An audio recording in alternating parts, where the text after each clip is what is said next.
Do. Hi, Lauren. Hi. Hello, hello. Oh, I love the hat. Oh my gosh, kitchen images everywhere. Yeah, very fun. Oh my gosh, cauldron cam. What? That's Well, amazing. 'cause I like to have, so if somebody needs to see in the pot and they like they know to go to the cauldron cam if I need to later.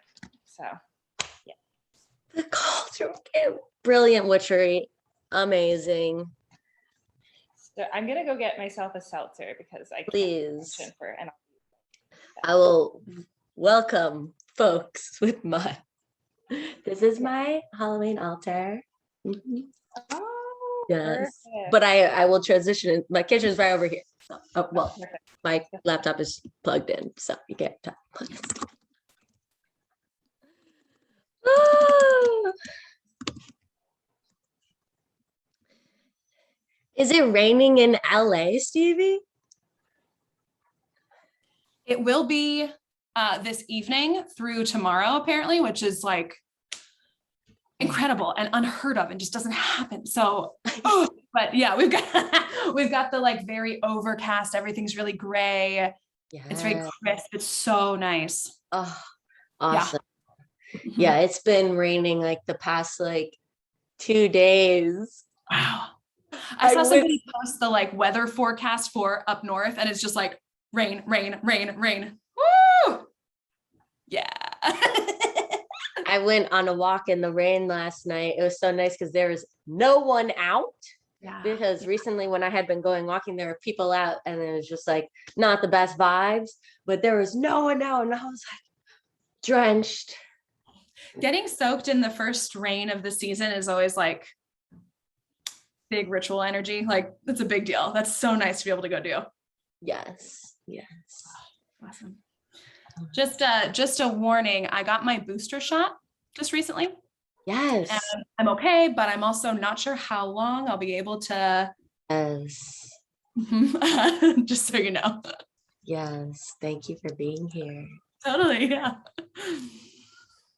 Well, I'm going to put on some prepping, milling around music as we wait for a couple more registrants to arrive, and then we'll start. Awesome.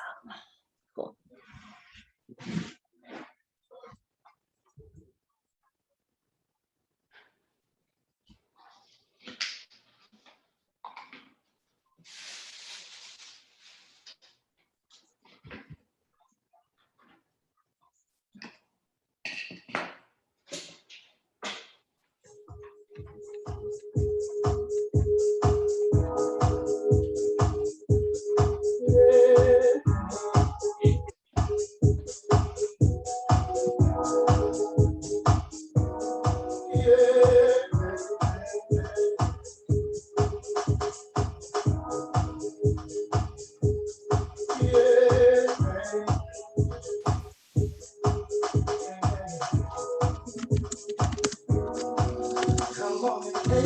Welcome, Catherine.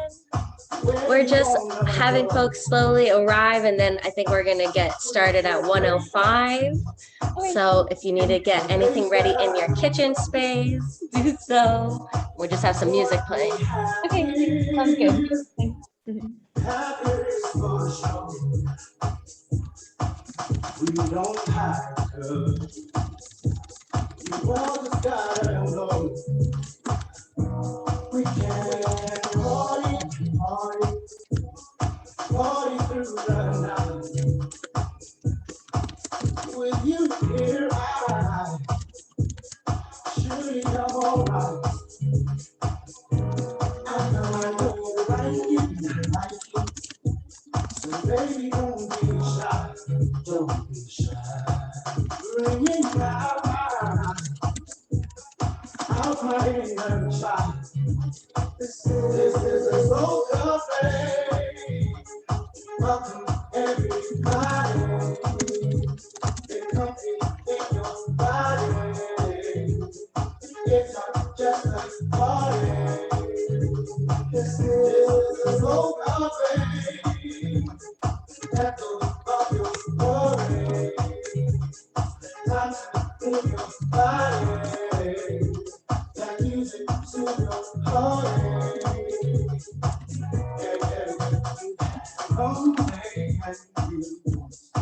Something to brighten up your day.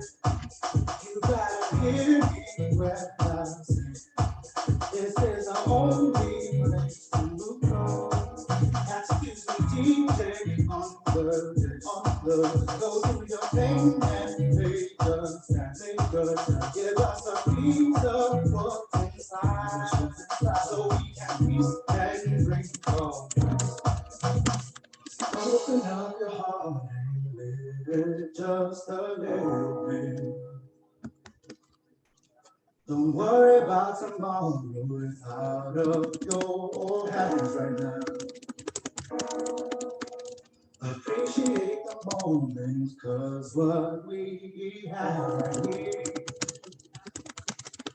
is a second to be strong, and I'm really just a grow, gotta really start inside. Open up your Welcome, Allison. just a little bit. Don't worry about tomorrow, it's out of your hands right now. Appreciate the moment, cause what we have right here is a second to be strong, and I'm really just this is the Soul Cafe. Everybody, come in your body, in your body. It's not just a party, we're just in the Soul Cafe. That's all your worry. That's all about your body. Yes.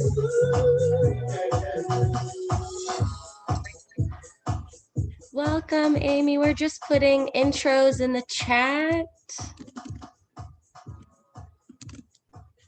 One I'm going to add that I classic forgot is if you just want to, there are any ancestors that you want to name or you're bringing into the space, you can add that to the sharing as well.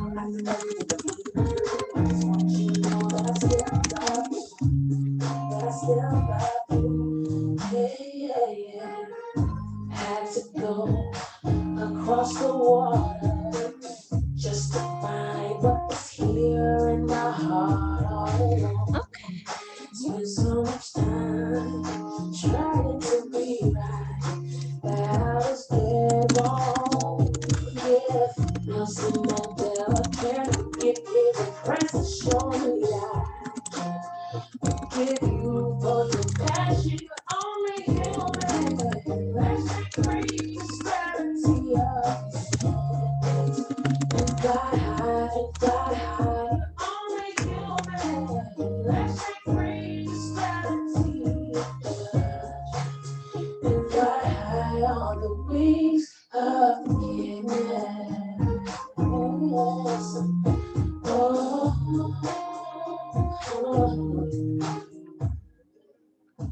Okay. Well, good to see you all. I think other folks will be trickling in, so let's get it started. If you haven't introduced yourself to the chat yet, please do, if that's accessible to you. Wonderful. And I'm just going to do really simple opening. If you have a candle nearby that you feel like you want to light, please go ahead and do so.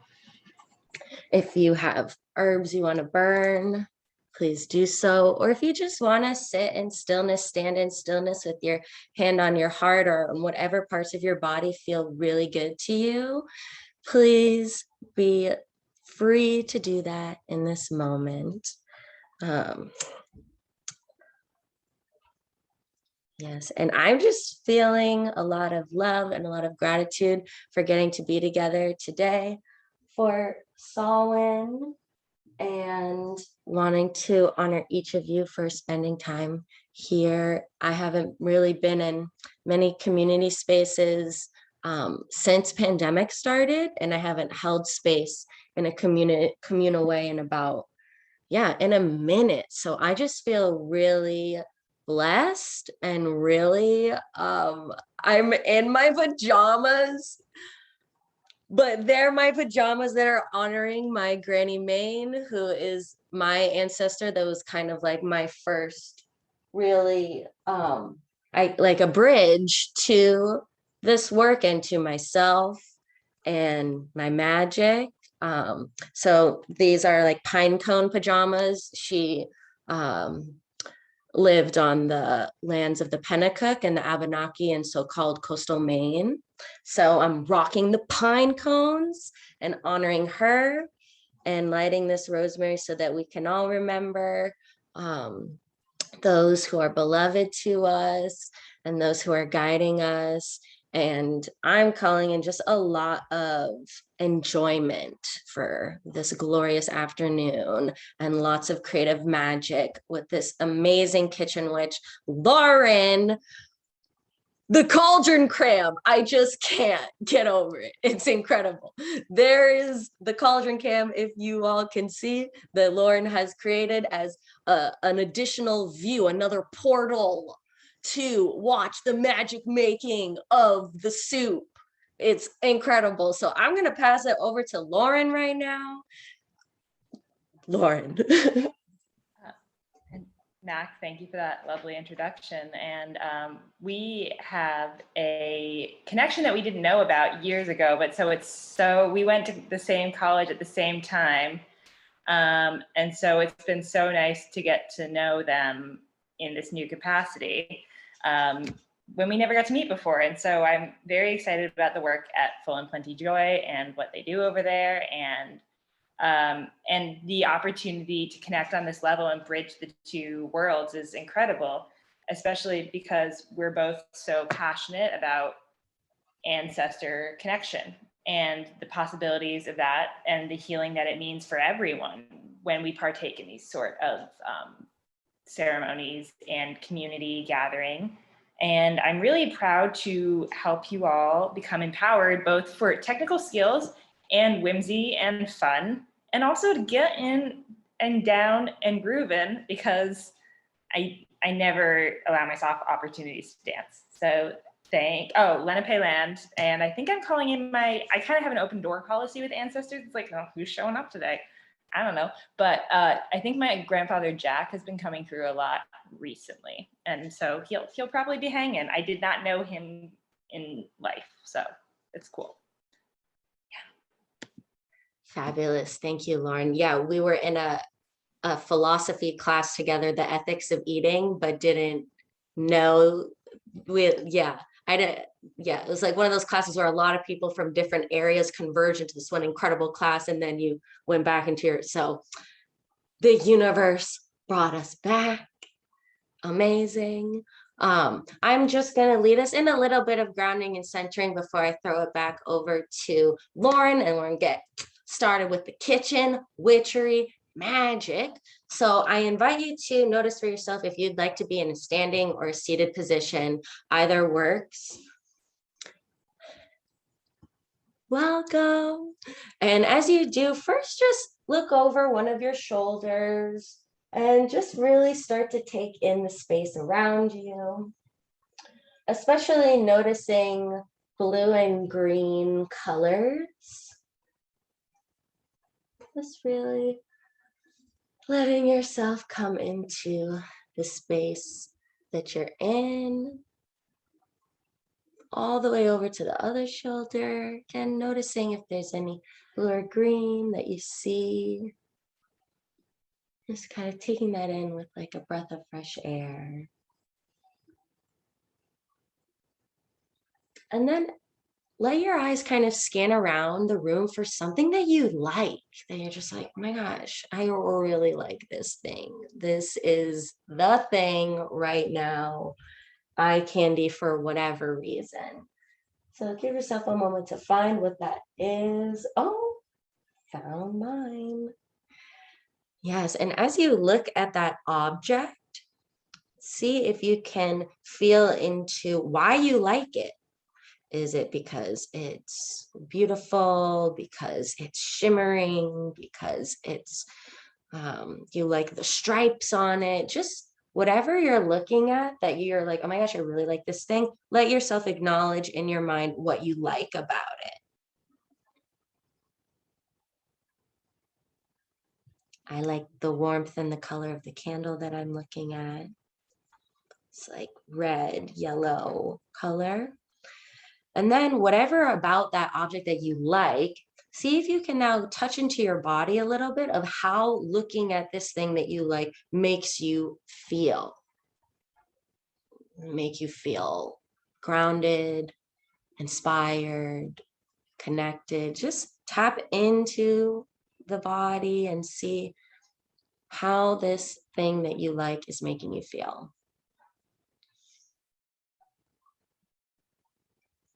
And the next 3 breaths, see if you can really kind of like turn the dial up on that feeling of this thing that you really like, this resource that's providing you some kind of visual and then energetic nourishment. Take a deep breath and really just vibe into that feeling. Yes, almost letting, on the exhale, letting it expand out across your body wherever it feels right to. It might even just want to stay in one place. That's totally cool. Taking another inhale, just letting you bring in the magic of this object and how it's making you feel.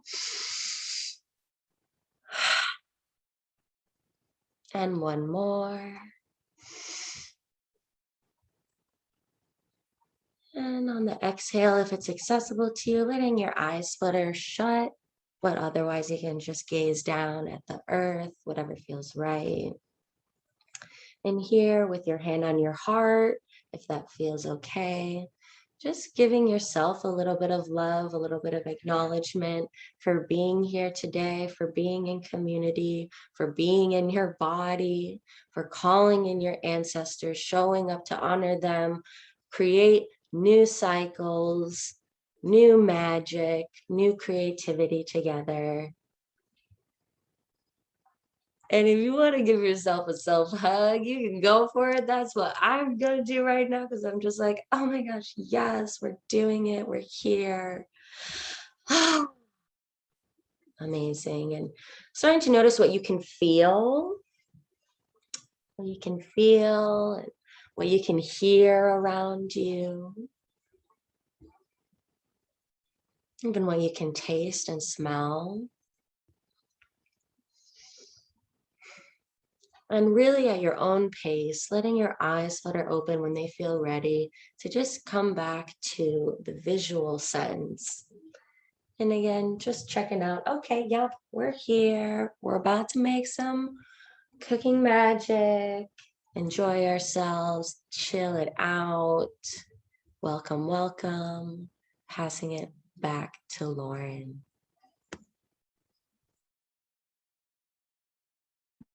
All right. Thank you so much. That was great. And we're going to do a hair more of that in a moment with our ingredients, but I'm going to go to the cauldron cam so I don't have to do everything. So if you did not know, the cauldron can is my phone. It's not. And the only reason I have it is because, hello, not my face. At some point, I would imagine I'm going to want to be in the pot over here. You can see on the guide. And so you'll have that. So if you go to the, I won't make you search for it now, but you'll see I have my ingredients all laid out already. And if you don't have your ingredients laid out, that's totally fine, and I didn't expect you to. But you can start getting yours up and prepped together, and I will chat with you a little bit about what I have out and my philosophy. So yeah, so I don't expect anyone to be hanging. If you lose a bit of track of me, that is fine. I'm gonna shut off the cauldron can for now, but yeah. So maybe I'll switch.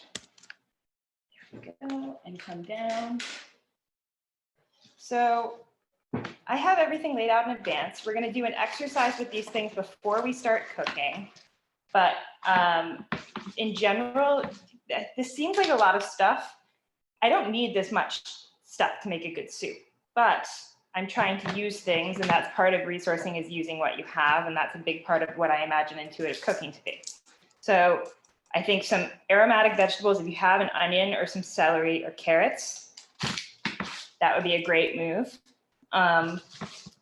If you have some herbs, I have mine laid out here in the workbook, which I do not know if you have a chance to look over yet. Yet again, I don't expect anyone to, but there is lots of information about what particular herbs you're doing might mean. So I have some herbs here. I'm working with cilantro in particular today, and probably a little dried coriander. It's the same plant. So I have that. I have some chipotles, not particularly ancestral. I'll get to my philosophy on ancestral foods later and how I sort of think if they were alive today, I'd want to be sharing with them what I want to eat. So I don't necessarily always realm towards traditional foods. So I have that. I have some ginger. I have some tomatillos. So my partner really wanted chicken corn soup.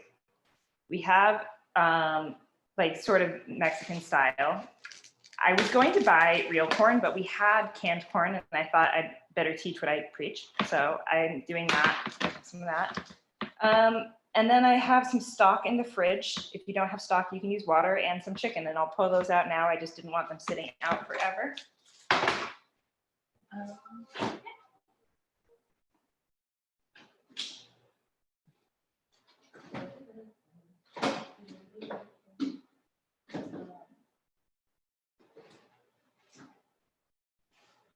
So if you did not know about me, I often work as a food stylist in the real world. So a lot of this stuff is things that I get from shoots that would get thrown out otherwise. And that's sort of my philosophy on meat is like, well, it's going to get thrown out anyway. But, you know, so no shade to anyone who does or doesn't eat meat. That's kind of just where I stand on it.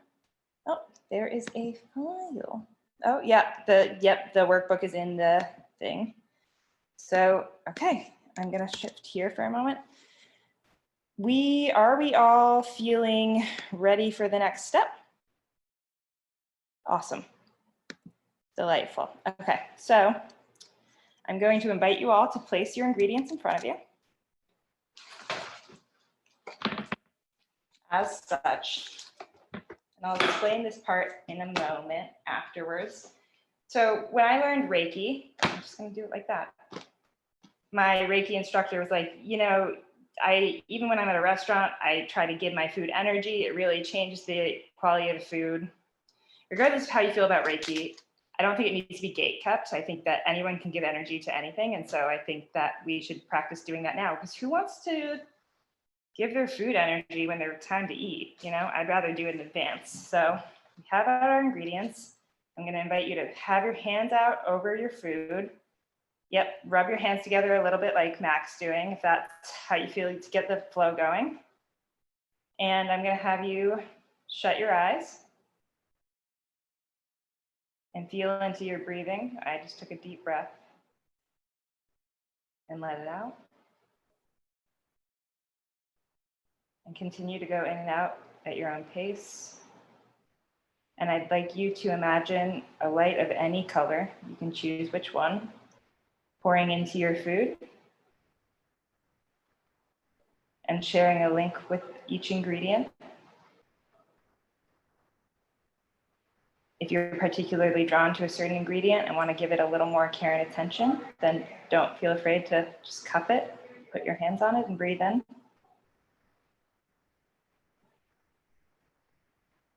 Breathe out.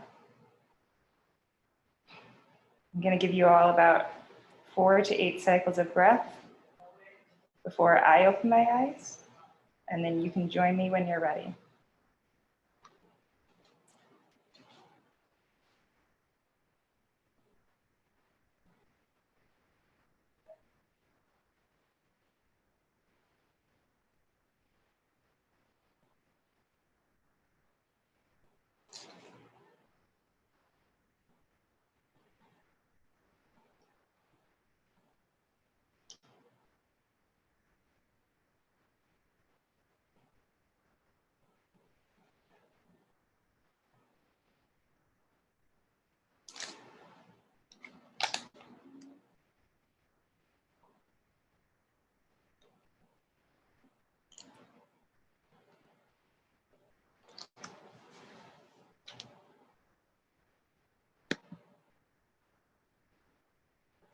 Right.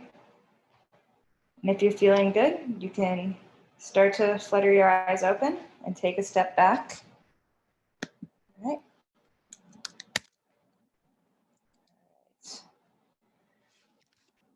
Feeling good? Okay, excellent. So at this point, I'm going to start cutting my mirepoix and getting going. And my policy, this is a pretty tiny class, pretty intimate, awesome. So if you get lost, you can unmute yourself. Feel free to butt in, ask, hey, I didn't see that, what's going on? But in general, I'll have like stopping points that make sense to like for people to catch up and, ask questions then too. And the soup's going to simmer for a good 10 to 20 minutes. And I will either make a little guacamole in that time if no one has anything to say to me, or we can talk about questions. Okay, killer. So here we go. So the reason I like that exercise I just did is because it fulfills two things. I'm going to start with an onion, and I'm going to keep talking about the thing I just did. So first off, I also have a little trash bin that I keep close to me for when I'm peeling this. And I'm going to keep all these scraps because I actually have chicken bones, and I'm going to make a stock with them later. You don't need bones to make a stock. You could just keep all these scraps in a bag if you wanted, and leave it in your fridge and kind of get vegetable peels over the course of a week. And then you could use them later for a stock.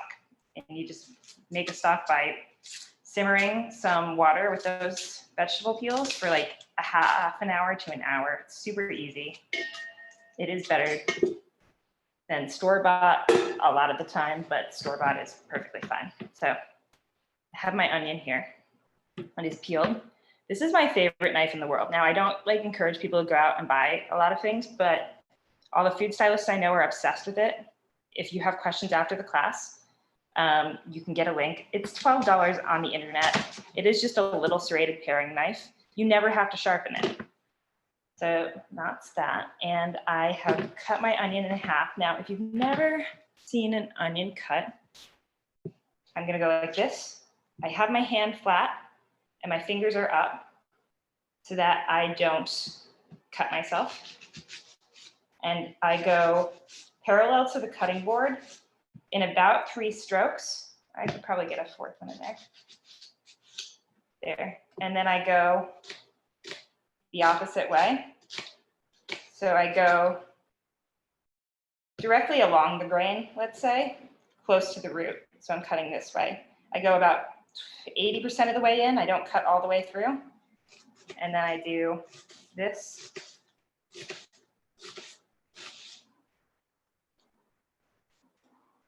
And that is a diced size. Now, would you all like me to hold off for a second so you can try? And then I'll show you the other one later? Okay, perfect. Then I'm going to hold off. Now, the cool thing about soup while you're doing this, I'm just going to keep talking, is that it really doesn't hecking matter. Like you can cut it this way, but like at the end of the day, you're probably going to puree it all anyway. Doesn't matter what it looks like. This is just a chance for you to try to dice something with someone who has diced thousands of onions in their life. So yeah, I'll be here and I'm going to do that. Yeah, so it doesn't matter. While you're doing this, you have probably considered at this point whether you want a brothy soup and you want like little chunkies in it, or if you want a pureed soup. So if you want a brothy soup, that's very cool. Keep in mind that you will want the vegetables to be the size of something you could put in your mouth, because it's not going to be fun to try that later if you have a piece of squash that's the size of your fist. Is anyone using any sort of larger vegetables today, like a squash or a root vegetable? Oh, damn. Oh, nice. Well done. Okay, cool. Do you have like a big serrated knife for that guy? That'll do. That's great. Yeah. Okay. But we'll get to that later. Okay, yes. So maybe at this point, are people comfortable with me maybe doing the other half an onion? Okay, I'm gonna switch back. Here we go. This. So as I mentioned, I'm just gonna fix this guy. I'm trying to get as close to the root as possible. I have this little end here. I could either put it in my scrap bag, or in this case, I could, if I'm pureeing my soup, just throw it in the soup because it's gonna get buzzed up anyway. So that's something to keep in mind, but I'm gonna do this again for you all. Hang on. Another great tool is a bowl scraper. They're $1.50 on the internet if you have questions about it, but it's just like it's like a flipper. It's like a big hand. You just whip things out of the way. They're awesome. But so I go like this. My peel is, my hand is up, so my fingers are out of the way. My palm is down, and I go sweep in, sweep in, sweep in. And I did another one because I just was a little close. It's a bigger onion than I thought. Then I go like this. And lastly,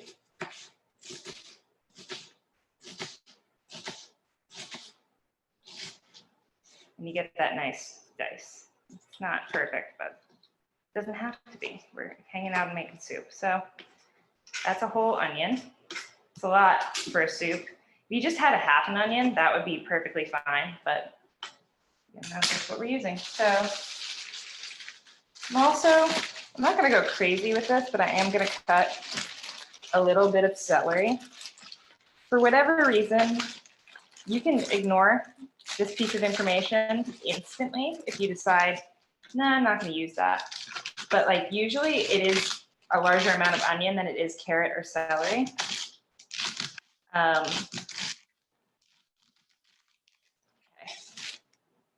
So it's like 2 to 1. So I'm gonna have about, in theory, like, yeah, 2 parts onion to 1 part celery. And I just cut it straight into little bits like that. Okay.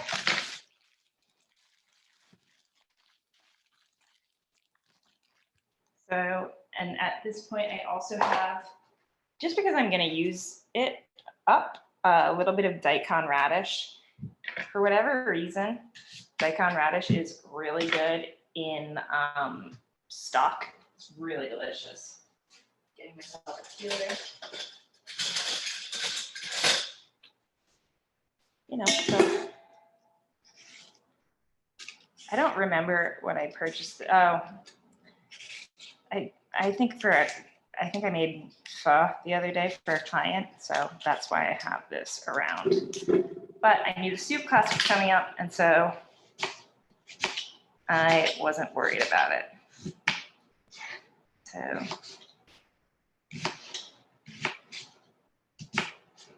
and I kind of just did the same thing. I cut it into planks, and then I cut it into planks the other way, like I did with the onion. And I went down, and it's definitely not perfect, but I'm not trying to make it perfect. I'm trying to make soup with all of you. So here we go. Da-da-da. So Mac, how are you doing? Do you need me to walk you through that squash? That would be cool. Okay. Do you have a peeler on you?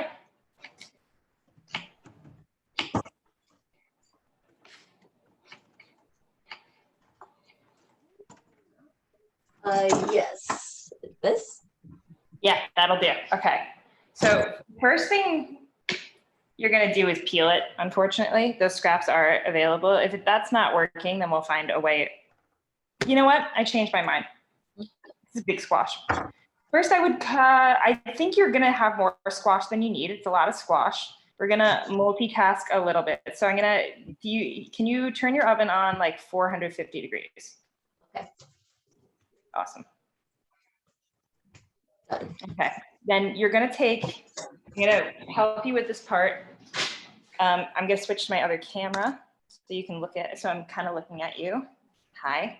So I'm pulling out, I bought myself a knife I'm very proud of the other day, but I like won't allow myself to use it except for like professionally. Anyhow, so you're going to take a big towel. Mm-hmm. And you're going to hold it like this on that side of the knife. Do you have like a flatter end? Are you comfortable with that or not? Like, or how's the, are you frightened of going down on the squash like this? I can do that. Okay, if you were, you could slice just like a hair off the side, so you would have a flat angle to do, but I think you'll be okay. Yeah. Okay. Cool. Yeah. All right. Just going down on. Just going down. Exactly. Okay. With your towel so you don't hurt yourself.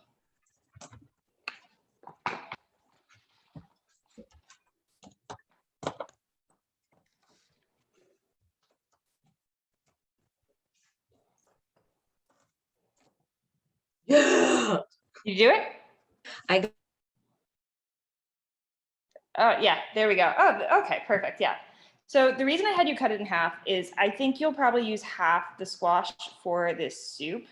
You're pureeing the soup? Okay. So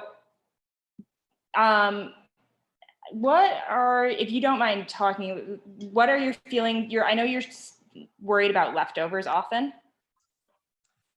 Yeah, I'm working on liking leftovers. That's a thing I'm working on. Well, no, that's okay. But so my point, so we're gonna roast half the squash so that you can puree it into like stock at a different day. Okay.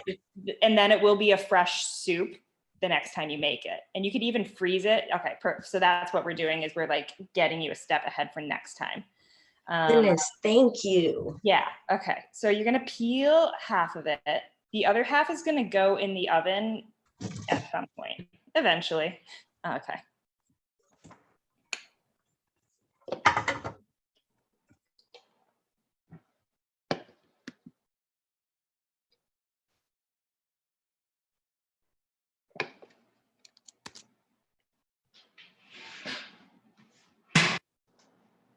So in general, also, if someone isn't comfortable or in the future, like, if the thing that is preventing someone from cooking is, they're like cutting the vegetables, buy pre-cut vegetables. Like, start where you are for sure. But this is also, like I said, it'll be ready for next time.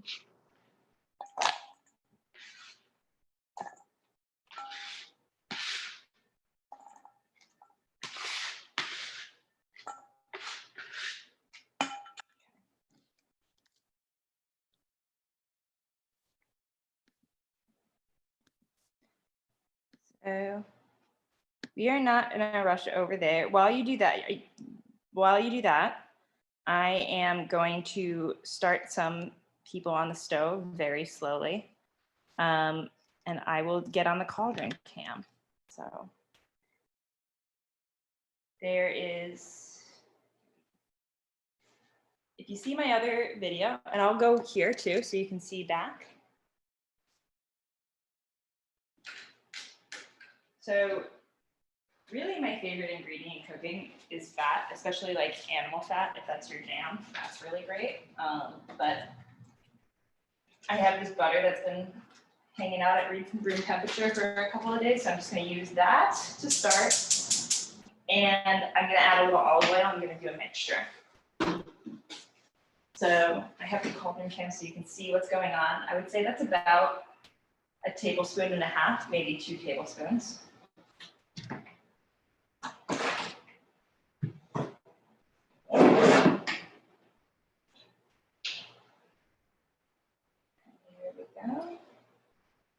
You'll see it looks like maybe a lot, and especially fat expands, especially oil when it's hot, so it's gonna take up a little more space. But once the vegetables are coated in it, it won't seem like a lot at all.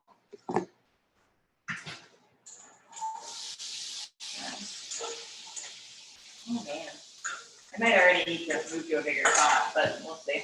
So I've got my vegetables in there. Here, I'll show you what the heat looks like too.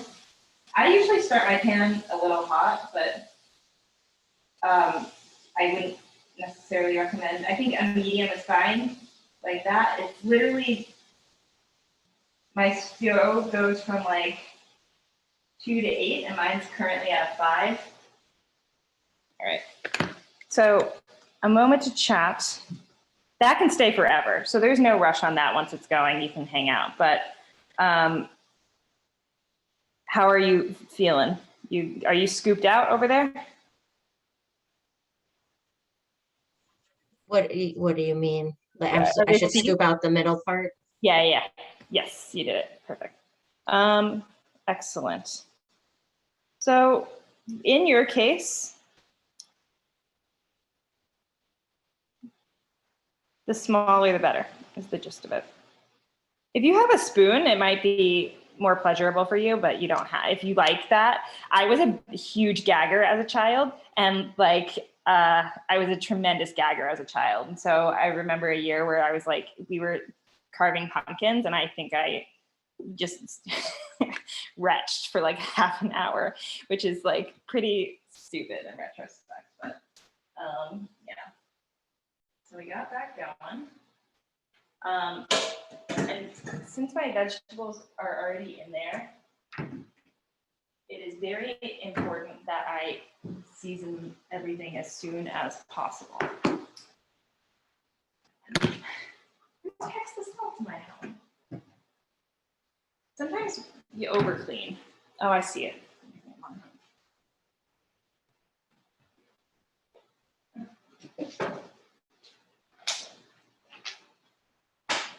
So I am going to salt everything right away.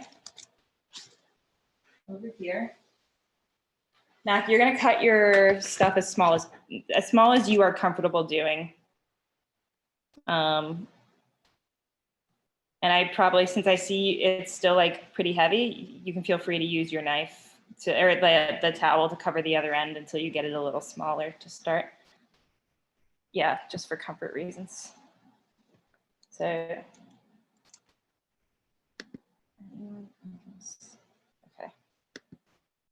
good.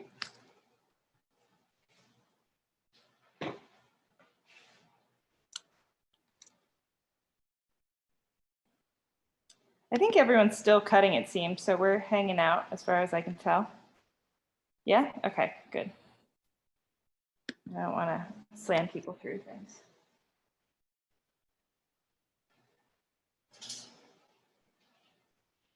So, as I mentioned, and I can follow up on any of these points if I'm getting too far ahead, but I put salt in the pan with the vegetables pretty much immediately because first off, you season in layers. It's kind of like magic, like you magic in layers and things like that, where you know, maybe you add flower essences to something you're working on in your altar or something like that. But so the longer the salt is in there, the more it helps to bring out the flavor from the beginning instead of just like trying to amplify things at the very end. It's also a really good time to add maybe a crack of pepper or whatever dried spices you're using. So I'm going pretty hard on that. The reason you do it then as opposed to later is because it toasts a little bit in the. No, you're fine. They're just cooking. Oil. Yeah. No, I'm just. Yeah. Where is that coming from? Yeah. It's all good. Okay. Oh, delightful. Okay, we're set. Okay. Yes. So I have my squash chopped up. Should I be putting stuff in my pan with oil? Let me see the size of the squash piece. Too Oh, big? yeah, that's pretty good. Yeah, that's really nice. You did a great job. You really did. I thought it would be, yeah, that looks great. So I would start with before the squash, you can even start the onion if you have onion and celery and stuff like that. So you can do that for a hair first, like 3 to 4 minutes.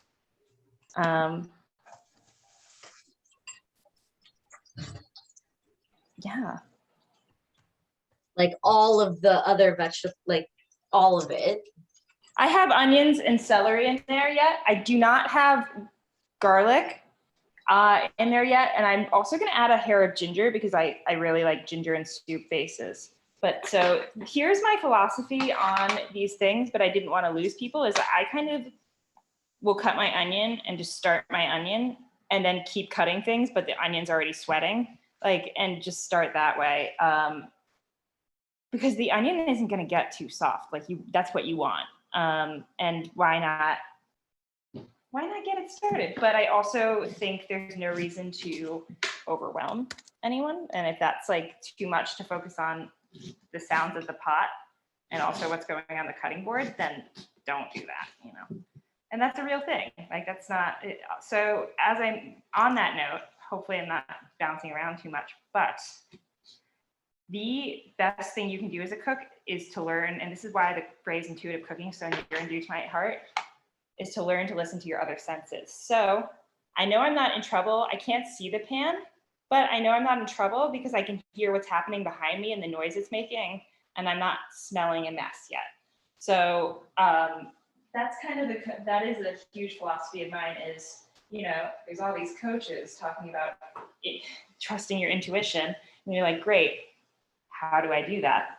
And so I think that this is a really practical analysis of what it means to like, oh, I know this is okay because of this, or like because I feel this, or because I hear this, or I smell this, or I taste this.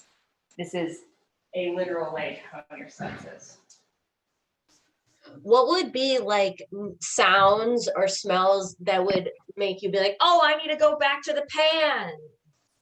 Good question. So glad you asked.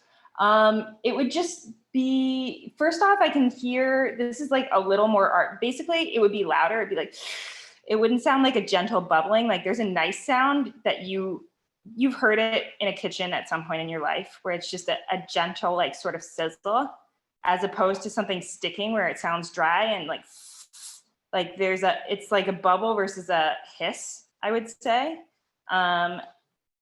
And you would smell burn. Like, or usually I can even, and that's how you know. It's just something you get more of a feel for, but I think the answer is kind of annoyingly, like you already know, but basically if you smell something that smells a little more bitter, I like bitter foods, so I don't want to like give that a bad rep. And I even kind of like burnt garlic sometimes, but that's not the lesson we're here for today. So I don't think also, if your vegetables get a little brown, it's not the end of the world. It's going to be delicious still. Like it's going to be pretty hard to make this not delicious. So I have added a little garlic or a little ginger, and I'm going to add a little garlic now. Speaking of burning things, I add garlic at the end because I don't want it to burn. In theory, in practice, I don't think it would be the end of the world, but yeah, that's sort of an unpopular opinion. Now, I'm going to give a speech on bay leaves. It's a light speech, but in this workbook that you're going to look at, there is a section, like I mentioned, about herbs for witchcraft, the history of herbs, what herbs were used at certain times. Now, I ironically don't have any today, but bay leaves, I think if you're not using anything else, fresh bay leaves are delicious. People think bay leaves are a scam. I've seen a lot of articles about how, like, why are bay leaves and everything? First off, they are used as counter to witchcraft forever. They're used as protection spells. Beyond that, they're delicious and they're an antiseptic. So I think most witches will tell you if you're doing witchcraft, you should have some sort of protection involved so that you don't open the door that you don't want. And so I think bay leaves are great. You don't have to worry about them. Maybe they'll dry out in the bottom of your fridge a little bit, but not really. You're going to be fine. So I'm going to use the cauldron can for a moment just so you know what's going on here. So at this moment in this pan, I have onion, celery, daikon, ginger, and I also have garlic, pepper, salt, and oregano. Now, I probably just rattled off 8 things at least. You don't need 8 things to have a good soup. If you have like 3 things in there, 4, including like fat, salt, maybe pepper, you'll be good to go. So let's start. Lastly, I'm gonna do these tomatillos just because I wanted to have more fresh vegetables in my guy. So it wasn't just opening up cans, but opening up cans is great too. So I'm just gonna peel those quickly, get those in there. Okay.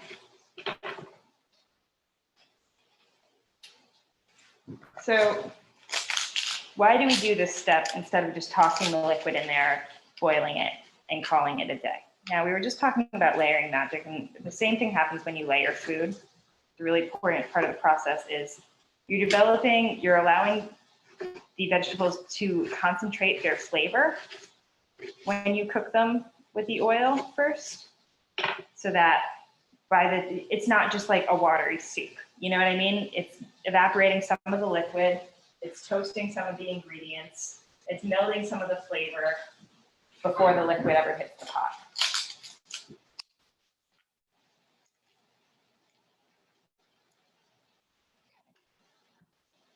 I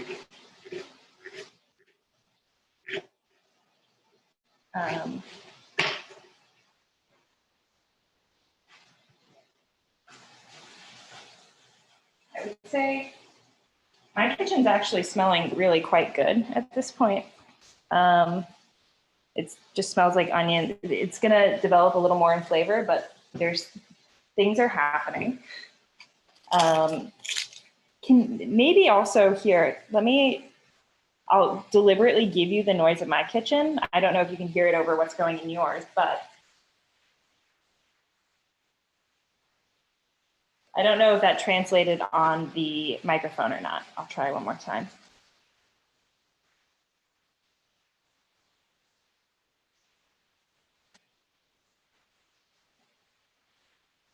Might be blocking it out as white noise. Oh, yeah, okay, I got a thumbs up. Did that meet your expectations, Matt? Or no, like of what it was supposed to sound like? I know that's like a goofy. Yeah, I think I matched up. Like kind of like it's like very like, but not like intense. It's cute whispers. So yes. Beautiful whispers. Do I put my squash in now? Yeah, I would put squash in for sure. Okay.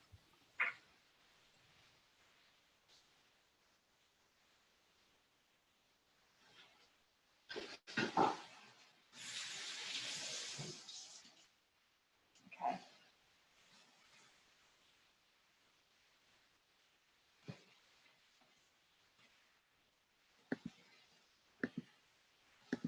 Scrolling through people. It's looking good. Okay. Great.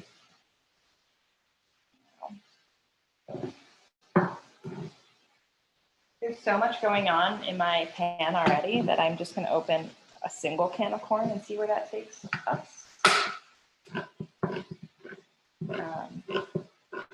So let me make sure stuff doesn't have to, don't drain it. I'm just going to throw it in. I have historically been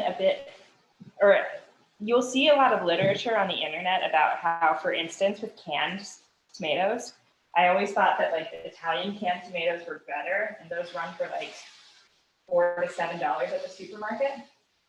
None of the literature matches up with that. Every single publication that I like and trust will suggest that you use Target brand, Trader Joe's brand, like Walmart brand. It's wild. They are, I think, America's climate is probably just better for growing tomatoes at this point, or wherever they're sourcing them from. But so there is an element in my cooking, and it is a philosophy of mine, that you don't necessarily have to be a snob or use the most expensive ingredients to make something that's really good.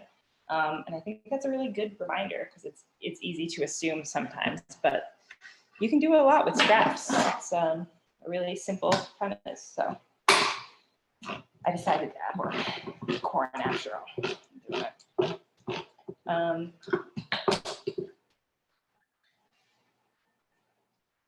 At this point, my soup is actually quite thick, but that's okay. So I haven't added any liquid yet. I've just added my corn and all my vegetables are sweating out. Also adding a little chipotle.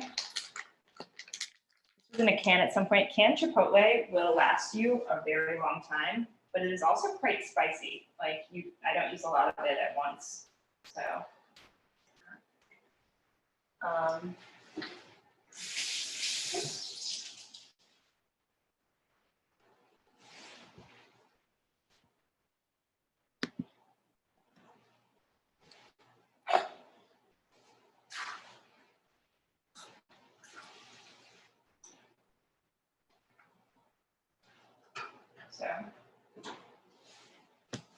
I'm working with cilantro today, in part because it's what I have, but also it has been affiliated historically with wealth. I write more about it in the cookbook. So I think as you're cooking, it's okay to bring in an intention of something that you want from eating the soup. So Mac earlier burnt some rosemary, and that is great because rosemary is for remembrance, as they said. So that is a cool one to use. Dill, for whatever reason, has been used for restfulness.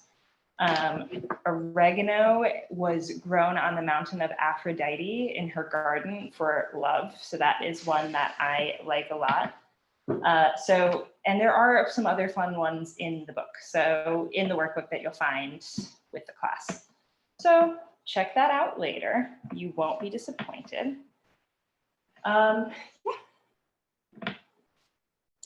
Yeah, apparently there was, I think it was like, I don't know if it was Pliny the Elder or someone, but oh, thank goodness there was dill in the feast so we could all sleep. And it's like, well, you're at a feast. I don't know if I want to fall asleep during a feast, but yeah, that's what you have it. Okay. I'm going to get a temperature read from you all. So the vegetables in my pot are certainly softened. I can smell them all. They've come to fruition. And so I would add probably like a quart or a liter of liquid at this point. Virtually interchangeable. It's not, that's it. If you're feeling like that's where you are. Is anyone feeling behind? No? Okay. All right, I'm gonna do it. And you'll see that my pot is going to be pretty full. And I also think my soup's gonna be quite thick. I might, since we're hanging out and chatting, I might start a pot on the side and start some more stock with my scraps. So yeah, that's the deal. I'm gonna add a little more salt. I have added a lot to this pot and I have not necessarily kept up with this as well.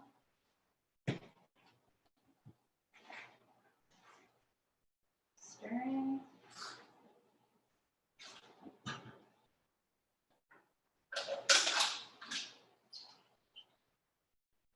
Oh yeah.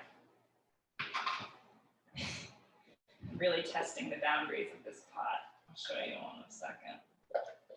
Not intentionally, but it's a little full. Not too full, but it's there. I'll show you.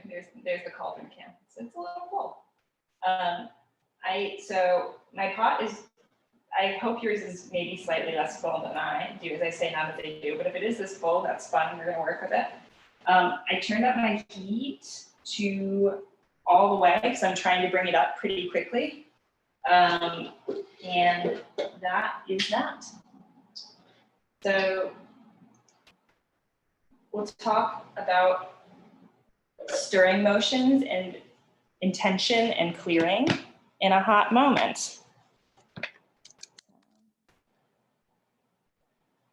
Everyone's up to date? Everyone, any questions? Here, I'll show the cauldron cam one more time. So those are some tomatillos, some corn, some mirepoix. We're all hanging out over there and the heat is rather high.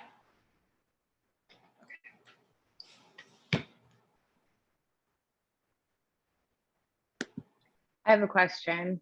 Let's do it. How far along in the simmering should we be? You with the sorry, stock. did you just add the stock, or you've had it in for a minute? I just added it probably like a couple minutes ago. You added it at the same time. That's perfect. I just Okay. Yeah, we were sweating things out a little longer. So Okay, cool. yeah. And soup, it's one of those things. So in theory, the longer you like simmer it, the more the flavor develops. That's why soup is often better the second day. But like you don't have to necessarily go that long. Like it's going to be, I don't know if anyone's using any like grains, like noodles, or adding anything like that, but I'm adding noodles. okay, cool. So that's going to happen at the end, and I will signify that as we get closer. So my philosophy on noodles is, since you're adding them and you don't want them to sit forever, I don't care if the pot's like, you're going to cook it according to the packet instructions, but like, sure, it doesn't have to be like boiling in my mind. You know what I mean? Okay. It's gonna, especially if there's going to be leftovers, it can sit. If it's going to sit overnight, like you don't want noodles that broke down. Okay. Should the pot be at mid boiling, like mid heat on the range? What noodles are you adding? I can show you. Yeah, perfect. Ah, nice. Yeah, that's a good choice. And what is the cook time on those? Let's see. 9 to 11 minutes. Okay, perfect. So maybe in 5 minutes. When it comes up, how are we doing on Mac? We said this segment ends at like 5:30. Yes, and we can, if it needs a little bit more time, that's totally okay. Okay, I mean, that should be good. So I will probably, when it comes up, I'll keep you in the loop, Kate, but in general, I'll signify when it's like, okay, now it's probably a good time to add it. And it can be boiling when do you have chicken in there or something? No. Okay, great. So the protein like tightens up. That's the only way I can describe it. So you don't really want to boil protein, which is the only reason I asked. Otherwise, you boil the hell out of whatever's in there. You can't, I mean, I'm simplifying it, like somebody else would argue with me, but like, so what it's going to happen is I'm going to have you bring it to a boil. I'm going to have you add noodles, and then you can turn it down a little bit. Okay, cool. Okay, cool. Sounds good. Awesome. Thank you. Of course. Any other questions? Amy asked, when do you add the bay leaf? Oh, add it now. Now is great. Cool. Yeah. And I also had some coconut milk and chicken. Okay. You're having a brothy soup, I'm assuming? Well, I guess because of the chicken. I don't even necessarily have to use it. I just got it just in case. But yeah, I was thinking more of a puree squash soup, but I could also be brothy. I did not follow up with you on this, so it's a good thing that we're chatting it out. So it's cool if you add, what I'm doing in my case is I'm pureeing it and then I'm adding the chicken after I puree the soup, but that would entail the chicken be cooked. So, but here's the thing, your oven's on. Is your butternut squash in the oven already? Excuse me, your other half of the squash? No, it is not. Perfect. So I'll walk you through that right now. And yeah, maybe by the time the soup is pureed, you might be able to pull out the chicken and shred it and top off your soup. So I should put, how am I cooking the chicken? Sorry. No, I'm telling you right now. Okay, so perfect. Do you have like a baking sheet for your squash? Yes. Okay. Do you have like a smaller or like a tiny dish for your chicken? Like a smaller thing? Yeah, I probably just wouldn't put it on the same thing since it's raw. Yeah. I mean, I have a brownie pan. Yeah, that's just the thing. Cool. Okay. So also, go ahead. Oh, sorry. Amy also asked, add stewed tomatoes now? Yeah. Yep. Okay. Add anything that was left over or that you have hanging out. So like I would add any like woody herbs you might have. Like, so I wouldn't add a fresh herb. Like I left my coriander out for my cilantro out for now. But like, if you have like a rosemary, a thyme, a bay leaf, that can go in now. If you have stewed tomatoes, that goes in now. If you have stock, that goes in now. And we're just simmering. We're just making soup. Like we're just sitting at this point for the most part, except for in your case, Mac, where we're doing just a hair amount of work, but then we're gonna sit. Love it. So you are going to pick out an oil of some sort. Yeah. So you're going to pick out an oil. You got it. And you are going to oil your squash first and add probably more salt than you are used to. Okay. What? I love salt. Oh, good. Okay, so maybe not, but yeah, I'm glad you love salt. There we go. That's great news. So I don't need to encourage you to go to town. Into it. Yes. So you're gonna oil it until it looks like shiny on the outside. You're gonna maybe lather it a little bit with your hands.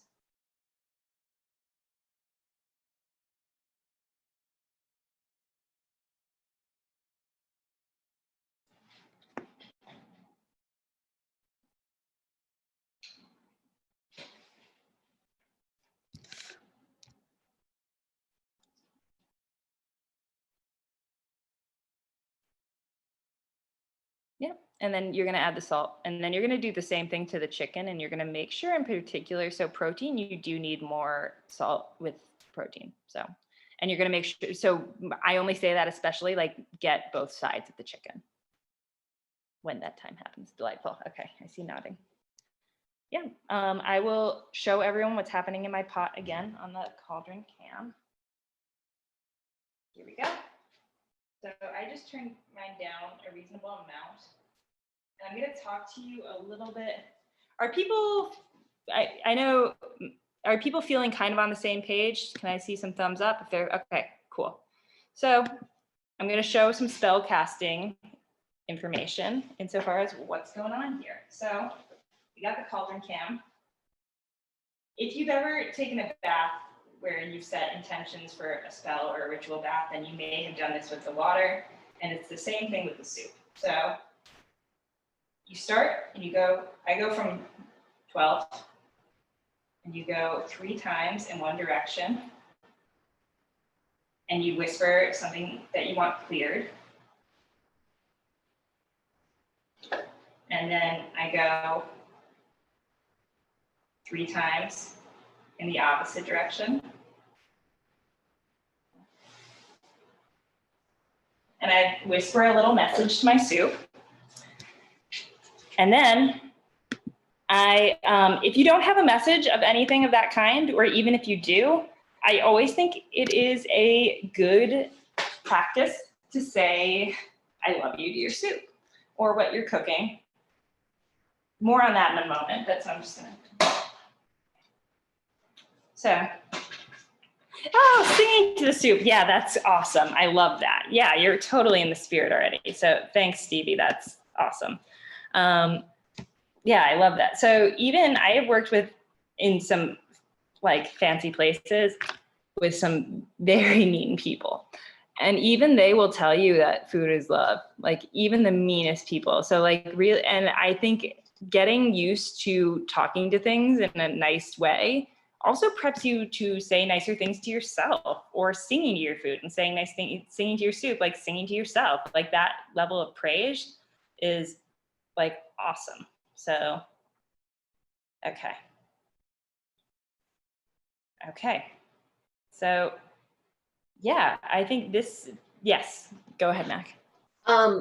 Well, I put in half of my stock because I wasn't sure if I should just, because I said coconut milk. Coconut milk. Yep. Thanks for following up. Yeah, you add the coconut milk. Okay. Yep. Good move. I think it's gonna be delicious. Yeah, I think it's gonna be really good. I'm also gonna take a moment now. I've been chatting a lot, but singing to the soup is great. Talking to your soup. I'm also gonna taste a little bit right now of the liquid. Now, the liquid is not all the vegetables, but I can assure you, you're still gonna get something out of it. Oh, yeah, it's amazing how that like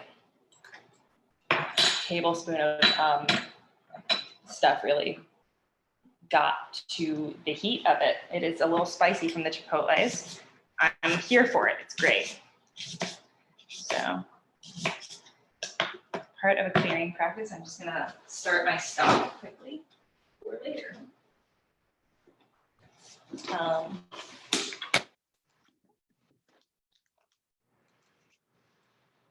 So yeah, we're gonna probably run 10 minutes over, but that's not dreadful with this segment. I am going to, Killer, if you are someone adding noodles like Kate, and that is gonna take you 9 to 11 minutes, I would try and get if your stuff is boiling, great, you can add it now and start a timer.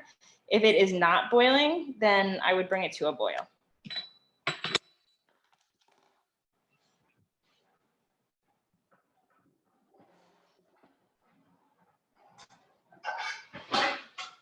Like I said, this can go as long as you want it to, or as short as you want it to, but you got to get to the dancing. So, let's be mindful of that. Now, the cool thing about soup is, in theory, it shouldn't have made a huge mess. You maybe only have like a pot. Okay, I see. If we are adding canned garbanzo beans, should we add them after simmering? Yeah, so the thing about canned garbanzo beans, forgive me if I am telling you something that you definitely already know, but I don't really think it matters. I would drain them. So if you are vegan, you probably also really know this. Garbanzo beans are supposed to be, that aquafaba liquid is a great substitute for eggs. So if you want to save it for something like that, that's great. But I would just make sure otherwise you are rinsing the garbanzo beans and draining them, saving the liquid or not. I say that. My father, many years ago, bless his heart, love my dad, but my mother was out of town. My mother was a tremendous cook growing up. And he cooked us mixed vegetables from a can, but in that liquid. And it's another, oh yeah, you're welcome, Amy. And so we were eating these mixed medley vegetables in the liquid. And that was another probably normal moment for many kids that I, like a weakling, was just retching. But great, okay, you know is what I'm getting at, so. Yeah, but so before I went off on that tangent, now is a good time to take a little tidy, because there is nothing worse than adding, there's nothing worse than finishing a meal and then having a million dishes. So now's a really good time to check in.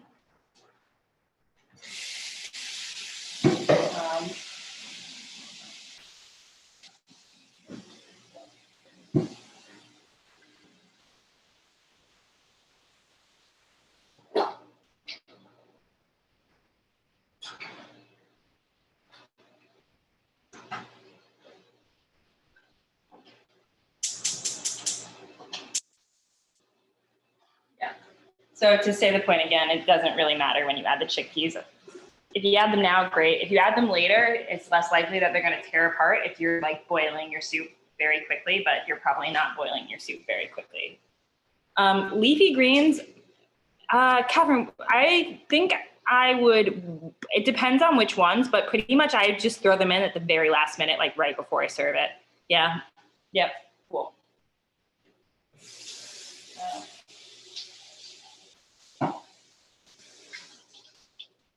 This may be very obvious to some of you, or maybe it is, I don't know what, but the thing about the less time a green vegetable spends hot, the more likely it is to remain green instead of brown. Your chicken's gonna be in there for a while, 20 minutes max. What is your oven at? Something's burning in the oven. Oh, is it on the base? The chicken is. No, is the oven crusty to begin with? Probably. Here we go. Okay, no problem. Okay. Great. But see, you can trust your instincts. You can smell danger. Okay, cool. Yeah, no, I'll leave it in there because I can hear the chicken going. Shh, shh. Are you, but so to be clear, just so I'm not, is it on the, when I say it's on the base of the oven, is it on a rack or it's on the floor of the oven? It's on a rack. Okay, cool. All right, yeah, that's fine. That's Okay. good. And it's at like 400? Yes, 450. Oh, that's fine. Yeah, we're gonna hang out. I mean, we'll keep Okay. an eye on it, but yeah. Okay, it cool. should be fine. Cool. Okay. Great. Yeah, I am gonna do a hair tidying. If people have a question, feel free to shout in the meantime. But we're kind of good to, oh, there we go. Okay, the question is, if some people aren't reading, when would we add Parmesan cheese to a soup?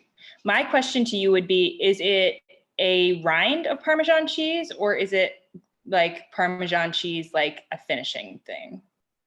Like a finishing. You can, I mean, I think I'm gonna say at the end in this case, Okay. because I don't want this, like, I don't mean to overcomplicate it, but Yeah. there's like, obviously there's like fat in cheese. And if Yeah. it separates, I don't want it to turn into a hot mess. It wouldn't necessarily do that, but it's better. You could throw in just a hair now and see how it like reacts. But Okay. you're probably gonna want it as a finisher anyway. Okay, cool. Okay, yeah. But to answer the question that I had, that I added to it, the added that where it's like, oh, do you want to use a rind? Cheese rinds are awesome to like leave around your fridge. I throw them into my stocks, or I would throw it into my soup, but you'd have to remember to remove it later. But it will add a ton of extra flavor.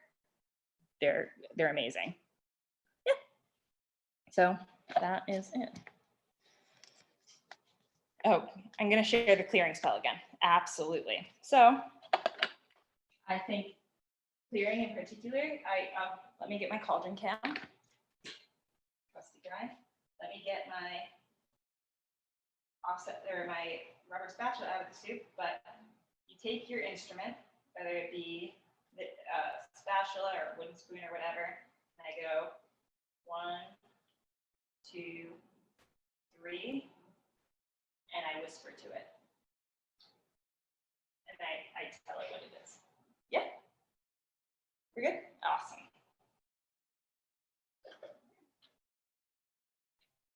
Okay. Yeah.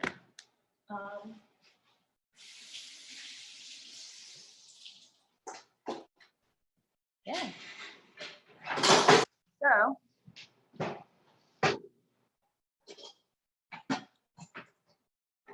if you are a person who is doing soup and they have harder vegetables, you probably have another 5 minutes of time or so.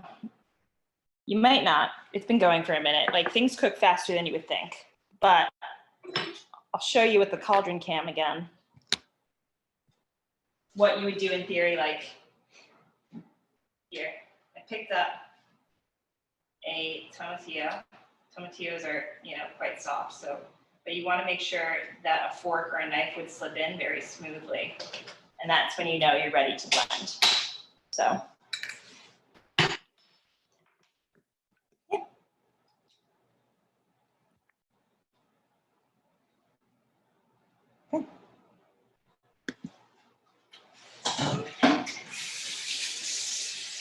Now,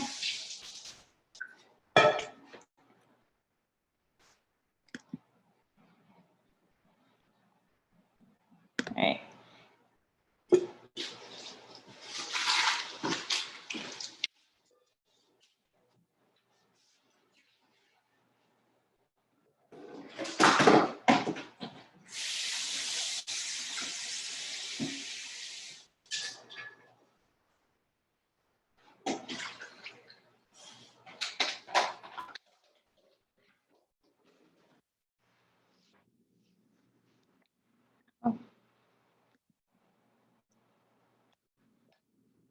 Now,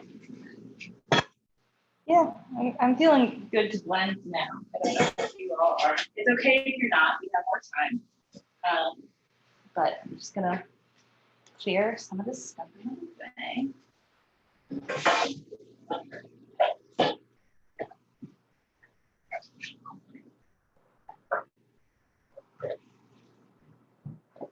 Okay. And I'm gonna get to it. Hang on. Sometimes my computer stops cooperating. Okay, so my heat goes off.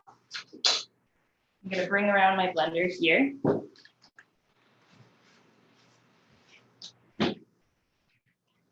So, sort of.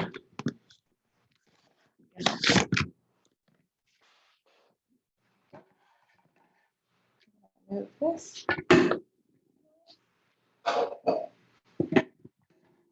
Now, I think, there we go. There's that. One more thing I would like.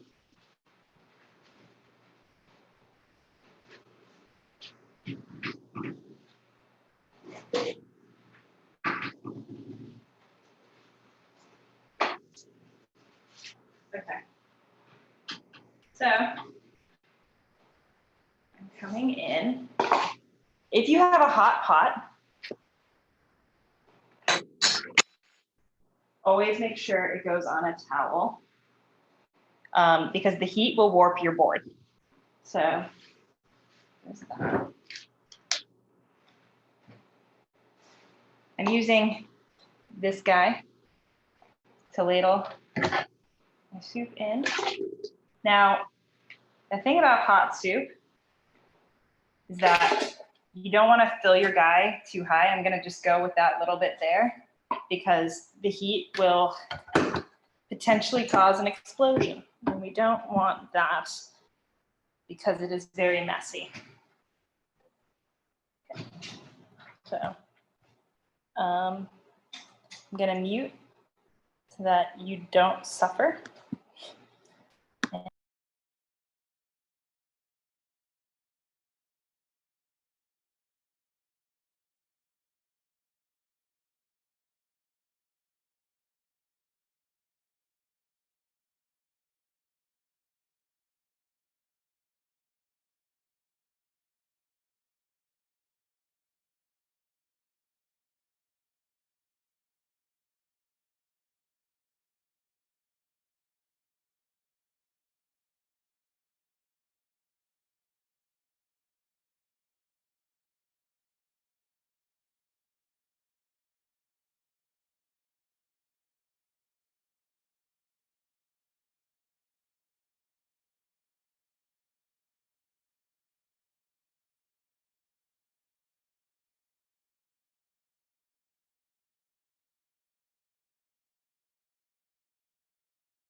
I said a lot of things and I forgot to unmute myself. So here we go again.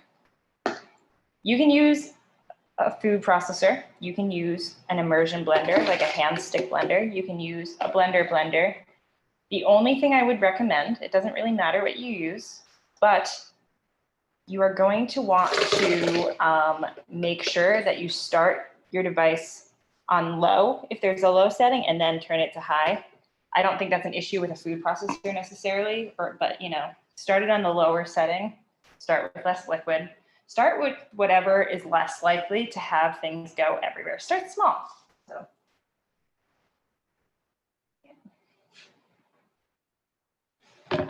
Here we go again.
I was scraping it specifically so that I can put the rest of the soup, because it's a little big for my bowl, back in my pot.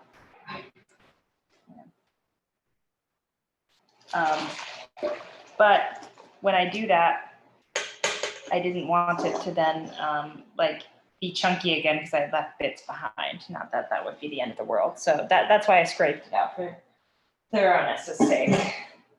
And this is my last blend.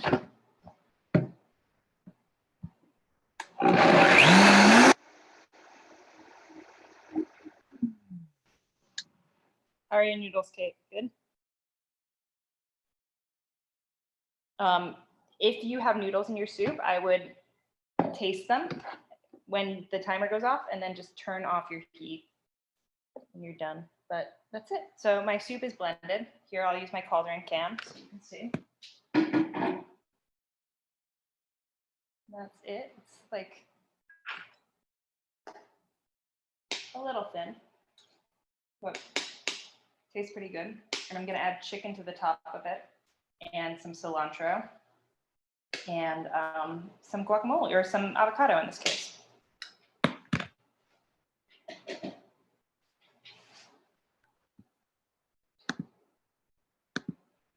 Feeling a little peaky now. Oh, thanks, Stevie. I'm sorry you're feeling rough, but now you have soup for, you know, when you're not feeling well. But thanks for coming in. We'll see you next time, hopefully. I mean, Definitely. Thank you all. bye. Bye. Okay. Anyone else who wants to chime in at this point and chat about what they're making, or things that they learned, or what's going on in their kitchen, feel free to do so. I'm happy to talk at you forever, but you're probably sick of hearing from me. Never. How's yours going over there? I think it's pretty blended. I'm opening the latch. Okay. The smell is good. I'm having a positive reaction to the smell. Oh, nice. So now I just pour it back out somewhere, or am I keeping it in? Into a separate bowl, or a separate bowl, or back into the, if you have more than you're going to use, are you going to have leftovers, I'm I assuming? think we're gonna have some leftovers. So pour Great. some of it into a container off the bat if you want, you know, but only if you like the taste of it. Like, I would taste it, because if you want to add a little salt, that's a good time to do it now, so you're not later. I have a question for when like we were sweating the vegetables and like making, well, particularly the sweating the vegetables part. Do you have any tips or how you navigate, like if you should be adding more oil, or if it's Great question. Great question. Didn't mean to cut you off early. Oh, no, it's okay. Okay.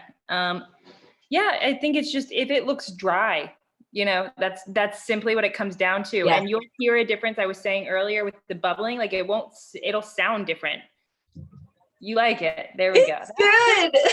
Yeah, and you did it. Like, I didn't really, there were a lot of moments in there where it really came down to you all in your kitchen. So there you have it. Yeah, you did Gorgeous. Oh, it's nice and salty. that. Heck yeah. Love it. Now, but since we're on that, salty is great. I also love salt. I'm a big salt person. But the question might come, if you're in your own home, what if it's too salty? So you have a couple of options. There is a palette wheel, but basically, like with salt in particular, like your option is pretty much to add some water.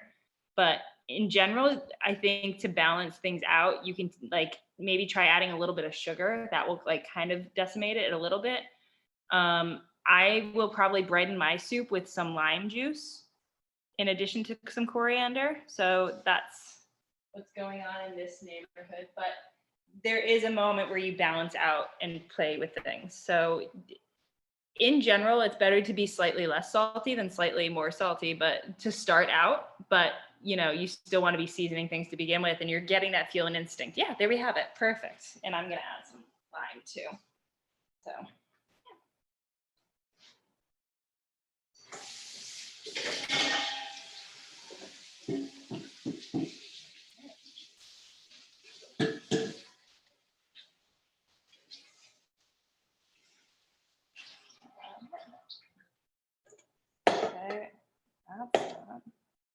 anyone else finished with their soup? Yeah, mine is pretty much done, I think. I opted for like kitchen sink soup. I just had some veggies that I needed to use up. So, and I had a can of tomatoes. So I did like a kind of a minestrone with some dried beans that I had. And I'm kind of planning on, having it for the week. So I made kind of a lot. I think it's pretty good. Sounds great. It's kind of an odd combination of vegetables, I think, especially with the tomato. But I think it's gonna be nice. It's just like a nice hearty, chunky soup. I didn't blend in the end, so yeah. Thank you for sharing. I think that's a great. I think often kitchen soup or kitchen sink soups are the best soups. So I really do.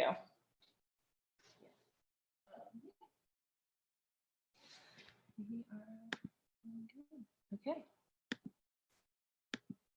So I'm going to turn off the cauldron cam. Well, no, I'll play the little soup so you can see something that it's not that kind of like fake nice. Maybe my avocado looks like it should have been used 3 days ago, but that's okay.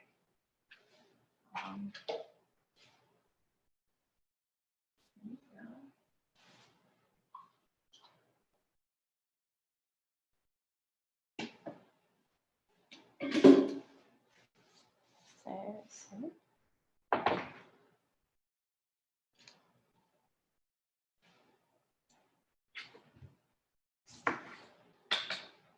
now, Mac, I know you still have things going on in your oven. I'm curious how your chicken is looking.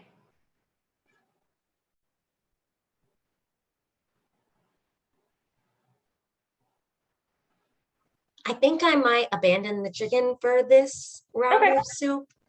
That sounds great. I should have said to abandon it for this round, but if you wanted to see it troubleshooting, but I think that's great. And maybe in 15 minutes, you could shred it for your leftovers. You know what I mean? And give that a go. Mhm. Idea.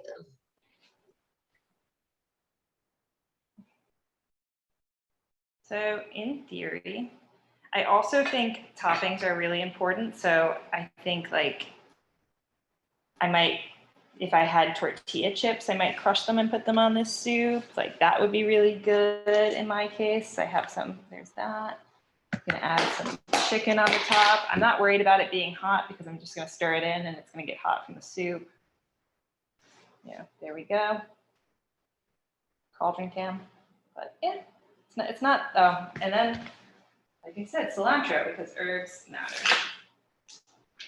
So, I actually really like cilantro stems in particular. Like, I think the flavor is better, so I'm gonna get a little, oh, that looks all right. Stems a little, but yeah, there you have a home soup. And that's it. All right. And that's, I know Catherine's been to one of my workshops before, I think, but in general, like I'm very obsessed with making time and I'm like, we're never going to make time. Guys, we made time. We did it. Yeah, we did it like pretty much exactly on schedule. So that's really great. Yeah. So let's get to eat. We're eating together and then we take a 15-minute break or we break. Yeah, I think eat and then we'll have some cleanup time. Great. Yes. All right.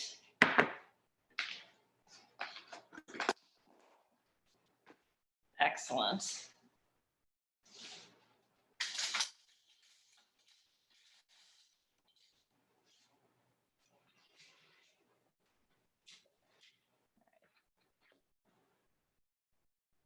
Getting rid of the cauldron cam. We're done.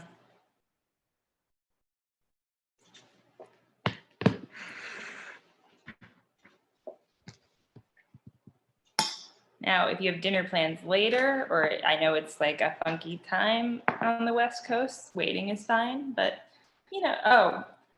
also, well, I guess Now might be a nice time to put a little bowl on your altar. I'm also going to put a bowl on my altar. Should we talk about that now, or do we have plans to do that later? Yeah.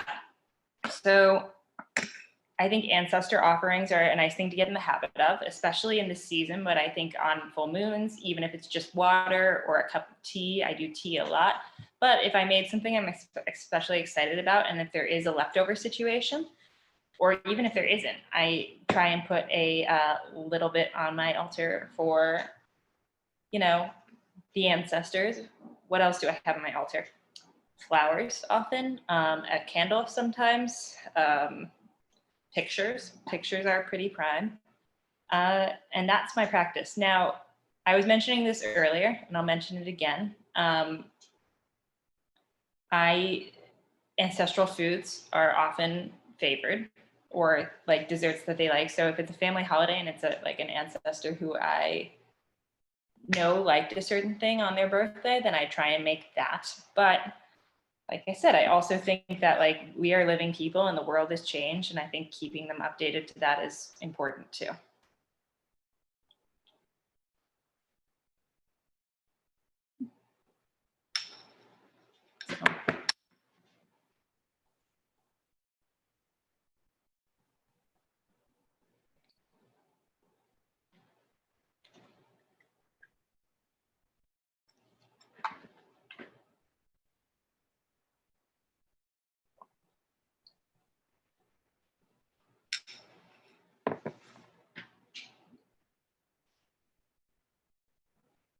I also have this habit in many of my workshops where it just ends with me sitting around and eating in complete silence. So I'm so glad that I'm carrying on that tradition today with you all.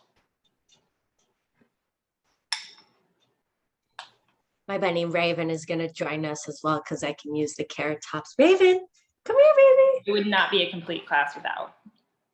Raven, come on. Over here. Follow the carrot top.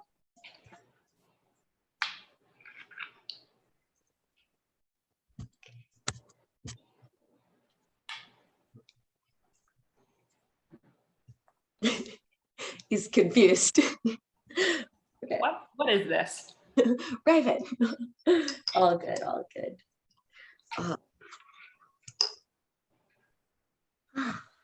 That looks great. It looks very smooth. Yes. Well done. Thank you. I'm so Awesome. Oh, here he is. Nice. Raven. Raven, come here. So this is my magical shape-shifting bunny Raven, who I think he's a little camera shy right now. It's okay. He is a special, or it's a good bunny. It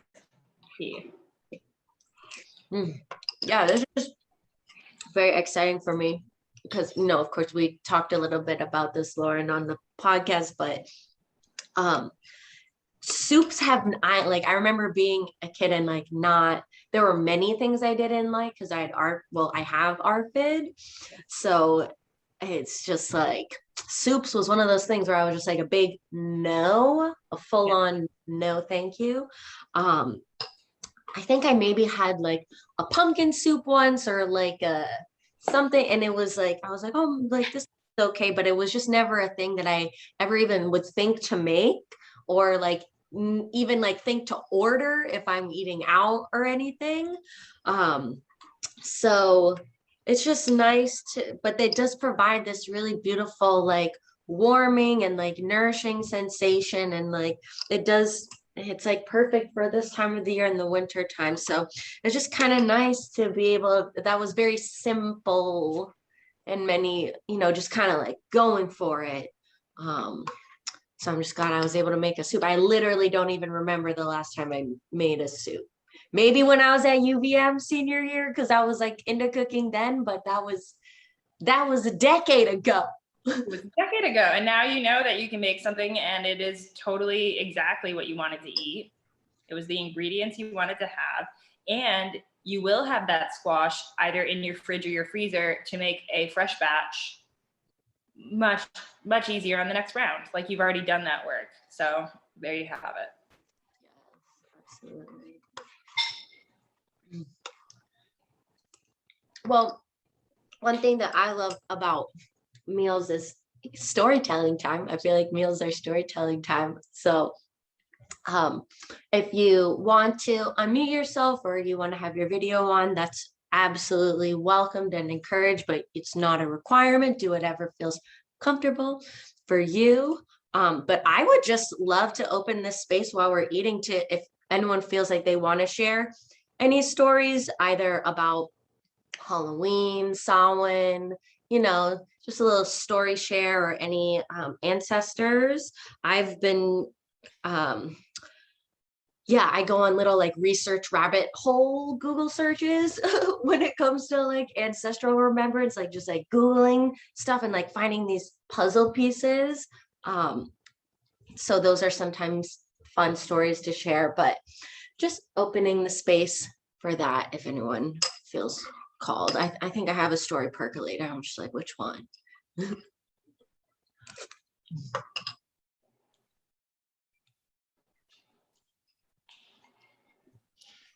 I was excited about this because I have this like Irish Celtic background, but my family is really disconnected from that lineage. Like they're not, I don't know, like they're into being Irish in like a kiss me, I'm Irish kind of way, but it's like very divorced from anything.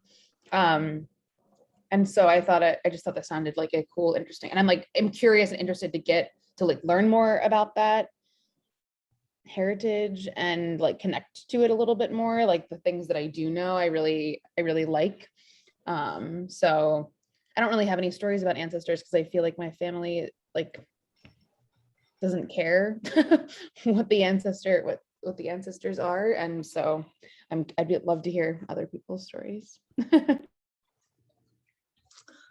One thing that happened recently, I mean, thank you so much for sharing that, Catherine, because my family isn't like particular, they're definitely not connected, especially to like the Irish, Scottish, Highlander, like Gaelic side of things. If anything, they kind of like glorified the British side.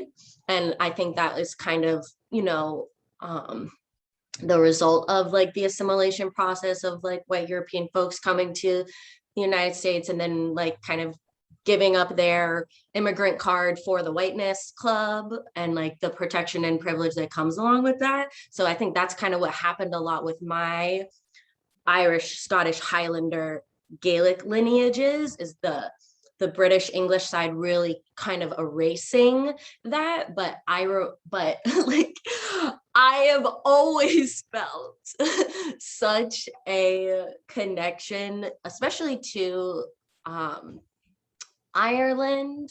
Like raise your hand if you ever geeked out on Riverdance. Like that show, when I went to that when I was like, I think 10 years old. They were touring in New York and they had like their own like Broadway show for a while, and we went and it was literally the most amazing thing I had ever witnessed in my entire life as like a young person. And then I would just keep watching like the VHS over and over and over and over again. But so like things like that, or how I always loved unicorns. Like my mom recently sent me my unicorn collection from when I was a kid. And here's one of them. Ta-da! That got at like a church rummage sale, like when I was a kid at some point. But I remember once like finding out, oh, the national animal of Scotland is the unicorn. What? Like, so it's just like little things like that, of things that I've always really liked. But I did have this kind of pivotal moment when I think it was in 2013 or 14, I had just moved to the Bay Area, and it was St. Patrick's Day, and I had always identified like, oh, I know I'm Irish. Like I feel like a connection with this holiday, or like would always go to the parades, whatever. But I know that my middle name McIntyre, Mac, that's the, Irish Scottish Highlander lineage. But that, sorry, my oven's going off. Intermission. On a note to sort of incorporate for people who are like maybe trying to figure out what their lineage, where their place is in their lineage, I think just like starting conversations is a huge part of that, just like, and by conversations, it might feel a little silly at first, but one-sided, like designate an area of your room and just like, hey, this is what I'm feeling. And like, I'm trying to connect, I'm trying to reach out. And I think like the more often you do that, the more you start getting answers back. But yeah. I love that. But back to, I didn't mean to interrupt you. So, oh, no. So yeah. It was just like, I don't know if anyone else experiences this with any of their, European lineages or any lineages that you might have, but sometimes like an imposter syndrome for really like owning that or like rooting into that. And I know that my imposter syndrome kind of started with the Irish Scottish Highlander stuff when I looked in, like my family story is, we're Scots Irish, which is like like those are like really just English people that colonized Northern, Ireland. So, and I remember looking up the history and I was like, oh, I'm not Irish. Like, this is fake. Like this, and that kind of, fucked with me because that lineage does exist. I have like multiple people that I can trace to Ireland or to Scotland or to, and so there are absolutely the folks who are part of like the Ulster plantations, and also like there were not. So this one piece of information, because I also like was, no one was talking about ancestral connection or ancestral healing or like anything. Like I wasn't even thinking about that. It was more just like, oh, it's St. Patrick's Day. My grandmother said we're Scots Irish. Like, what is that? And then not having any holding, not having any community around like, what does that mean? And not letting it invalidate like all of the other, connections. That realization for myself of how that moment has impacted my authentic connection to certain ancestral lands only happened like a couple months ago. So I think the imposter syndrome is like super real, and that most of, there's a reason why why white folks are so disconnected from their ancestry. And that's where I found like the Google search history rabbit holes to be super helpful and interesting, especially thinking about it in like an inherited trauma kind of way. And what was it like for them to leave these islands? Because in American history, they make it sound like it's an adventure. It's like, no, that was not an adventure. Okay, like that was like being forced to leave your home and not really know what was going to happen, and like a lot of other things. So the history, like the actual historical evidence and like stories, that is another piece of for myself, of that journey that has been just really interesting and really helpful.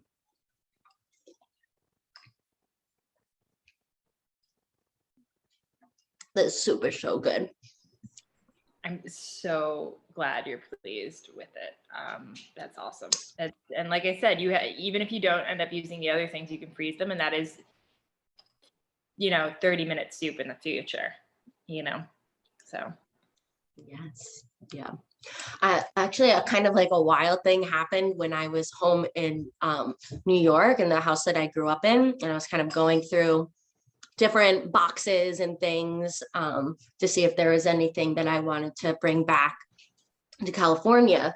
And I opened this one box that was in my dad's room, and this beautiful like wooden box with like a seashell carving on top of it. And there was this golden like necklace plate, and it said Mac on it. It was calling for you. It was apparently that was my grandmother, my Granny Maines, who kind of, is definitely a big, like I shared, a bridge. That was her nameplate and her nickname in high school. And I was just like, that is amazing. So I just love when those magical things just happen. Absolutely.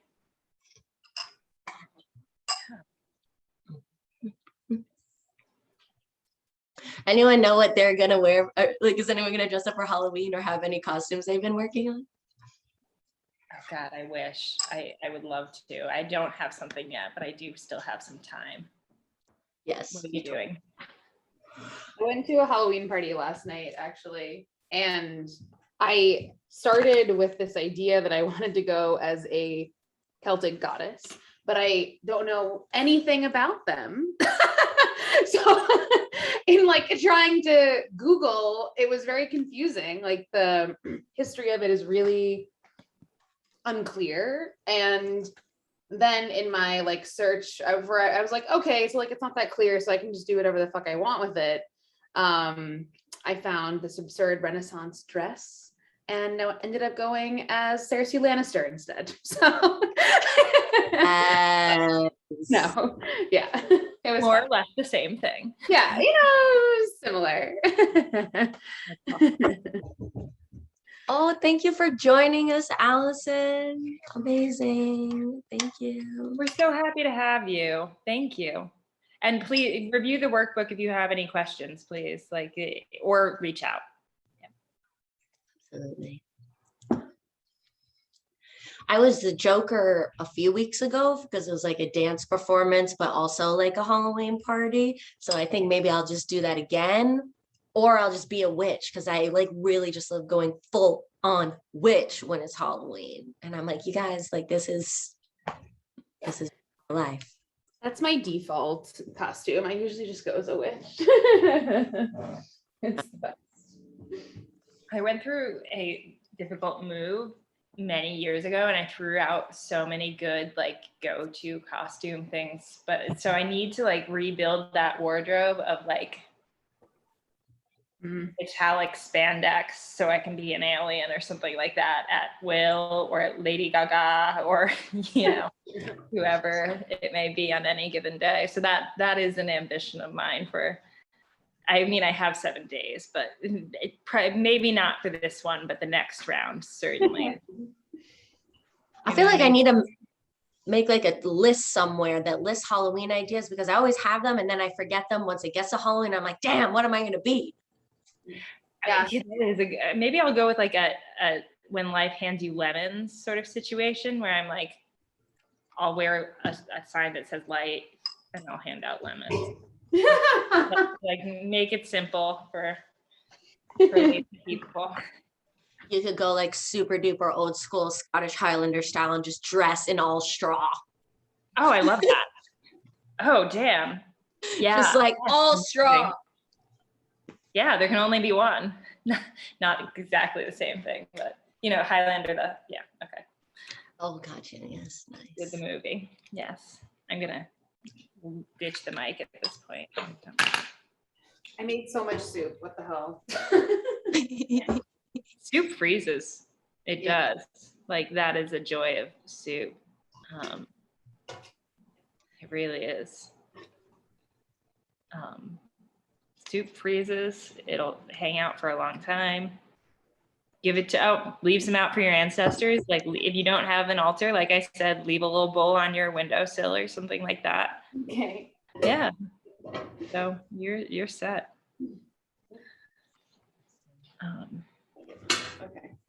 Okay. So How was like cooking for everyone? Like making your soup. What was that like? It was less intimidating than I thought it would be. I'm so glad to hear that. Yeah, it was fun. I also made a soup with just random ingredients in my apartment. And it all worked out. Damn right. Yeah, it did. Yeah. Was there something that you learned in particular that you weren't expecting or a takeaway? I like the idea of setting an intention when you're making a meal. I never really thought of that before, but I like that each spice corresponds to, it represents something. So if you're casting a spell, one way to do it is through food, which is kind of cool. And I've never left an offering for an ancestor. I have an altar, but I've never put food out on the altar. So I'll do it this time with the soup and see what happens.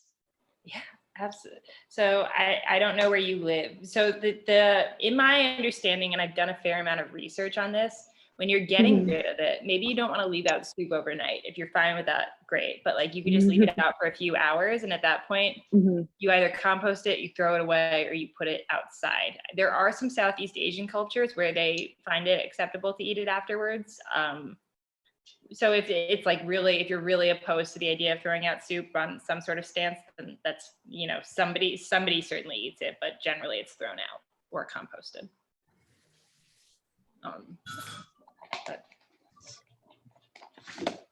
Well, thank you for sharing that, and I'm so glad it was easier because, you know, it's hard to know if people are following along. So I'm glad we all got to the finish line.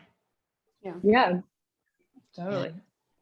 When you were making that grocery list, Lauren, with like, and it was like kind of like a foundation almost, and then like suggestions and playing around, that was so much fun for me, especially with just like grocery shopping. And I'm wondering if I don't know if you have any thoughts on how I might incorporate that idea or like that approach to conceptualizing meals.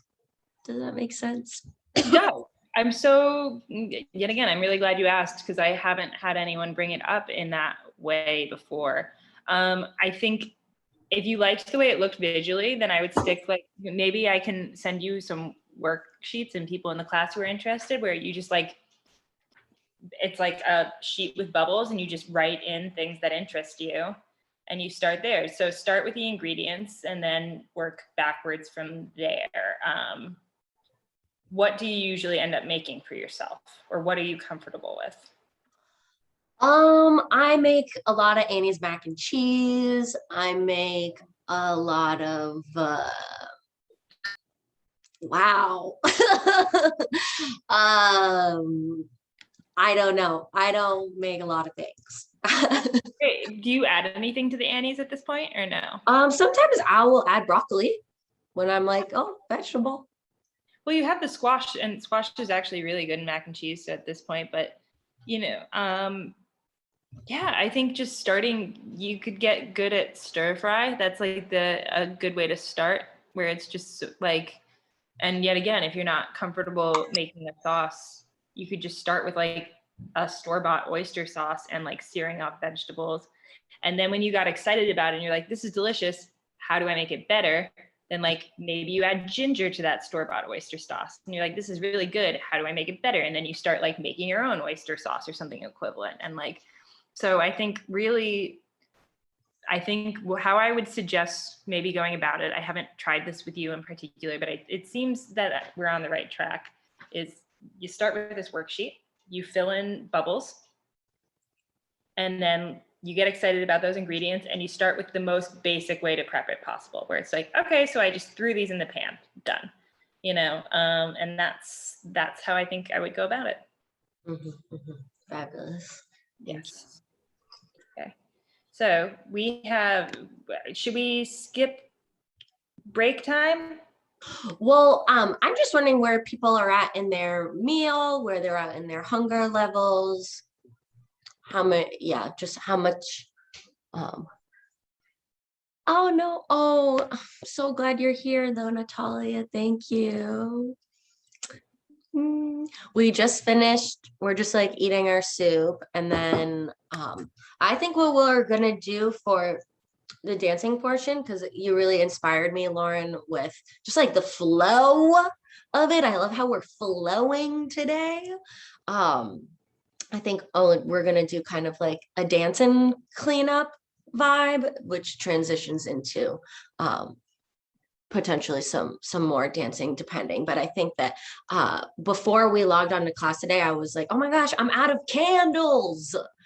What am I gonna do? So I was repurposing some candle leftovers, made some candles, and as I was making the candles, I was like dancing while I'm making them, having a great time. And I was remembering that's one thing that's really helpful for me with cooking and like putting the dancing magic into the cooking. Or so I kind of almost like Cinderella style, like I think that's the vibe we're gonna go for once folks feel satiated with their food. Excuse me, and then we'll transition into that like glorious music cleanup vibe time, and then we'll check in again and probably ground and close. Yeah, and I think you brought up a good point. So unfortunately, the deal is I would love to be singing and dancing as I'm teaching.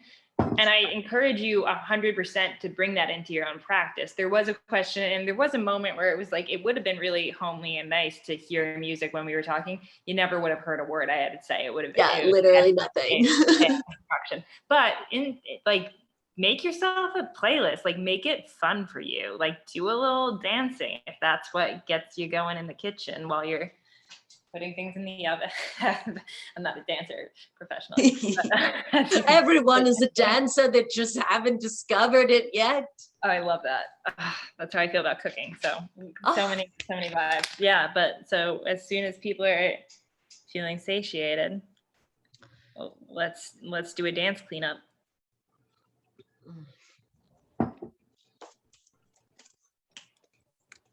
Lauren, I'm also wondering maybe before, actually, I'm going to put a vote to the crew. You can put it into the chat.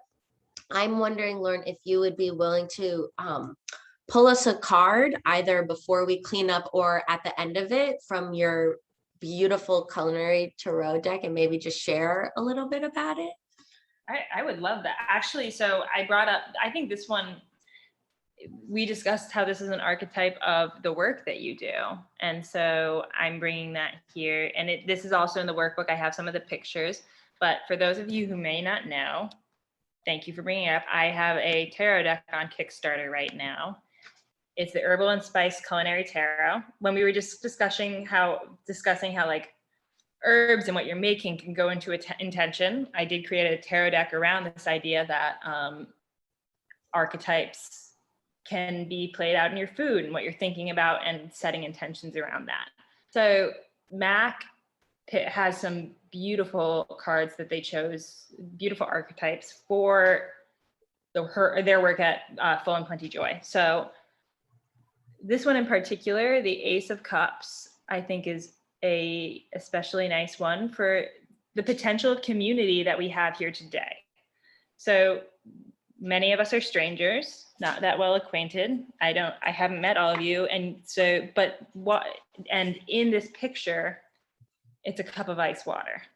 Now, maybe not the most exciting drink, but it is the foundation of all life, of thirst, and it is the potential for all other drinks. And, our body is made of 70% water.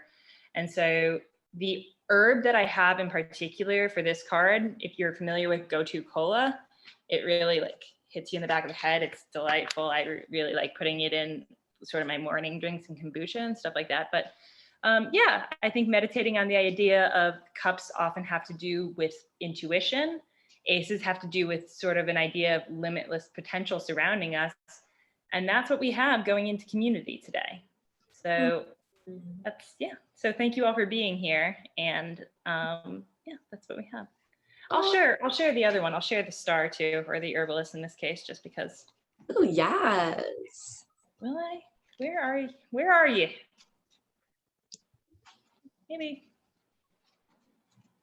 Maybe I'll just pull a random one instead because I'm not seeing her. But the star is the herbalist in my deck. I renamed the major arcana for this one, but all right. Oh, this is a pros too for today. So It's not, this is a minor arcana card and it is a simple thing, but this is a mandolin. So this is for the Knight of Tools. Tools have to do with swords. So there is, I think the reason I chose tools to represent swords is because it is like, we talk about the ways in which swords are of the intellect and the mind, and the ways in which like the way you choose to think about something radically affects if it's positive or negative. And so a mandolin, it's an official, it is a really efficient tool. And it can be dangerous in the wrong hands, but there is a speed and efficiency and a proficiency that we demonstrated here today, where we're cutting through the things and we learned that we have more tools at our disposal than we thought. So that's what I have for us. Also, how do you actually use that tool? Because I have one in the kitchen and I'm very intimidated by it. So if you're getting used to it, I'll pull one out now. We'll do a light flex. I'm like, oh, this is so perfect. I always wondered how to use that thing. I'm gonna say it could be very dangerous, so be very careful. And I'll slide it over now, because I did not do a great job. Here we go. Other guy is dismantled. I made a mess, it's fine. Here's the thing. So I'm gonna start it. When you are not using it, make sure that it's all the way up so you don't slice your hand off. And I'm going to adjust the thickness in the back right there. Now, you want to be really careful not to,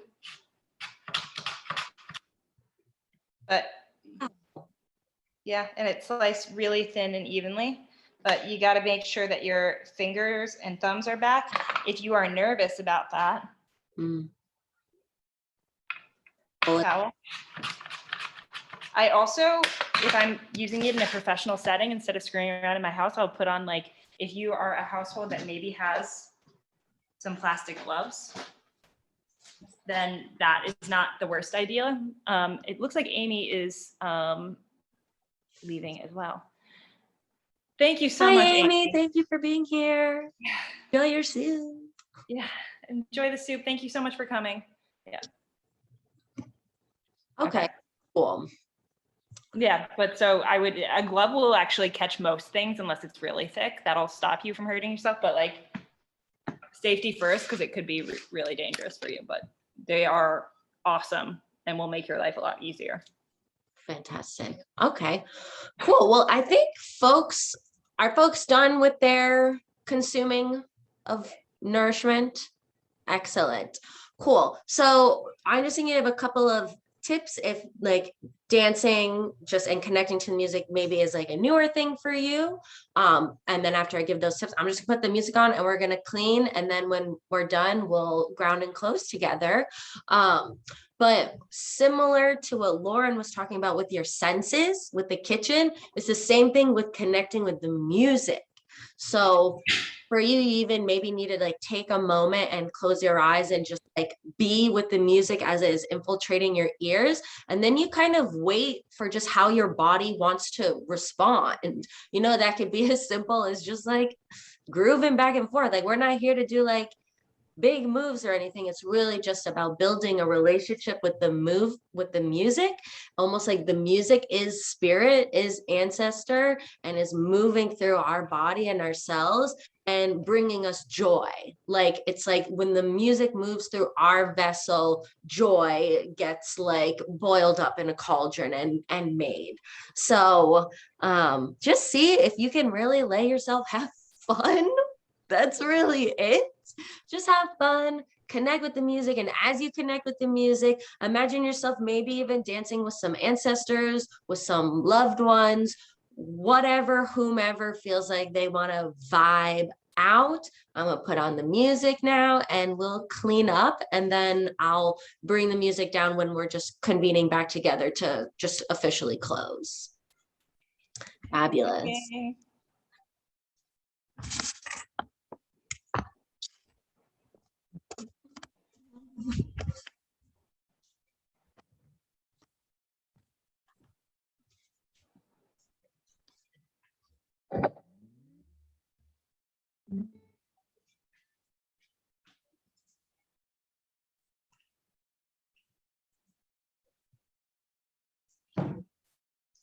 And I think this first song is particularly apropos for today for those who are in a lot of rain like we are in the Bay Area.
A cloudy day doesn't mean that you're frowning all day long.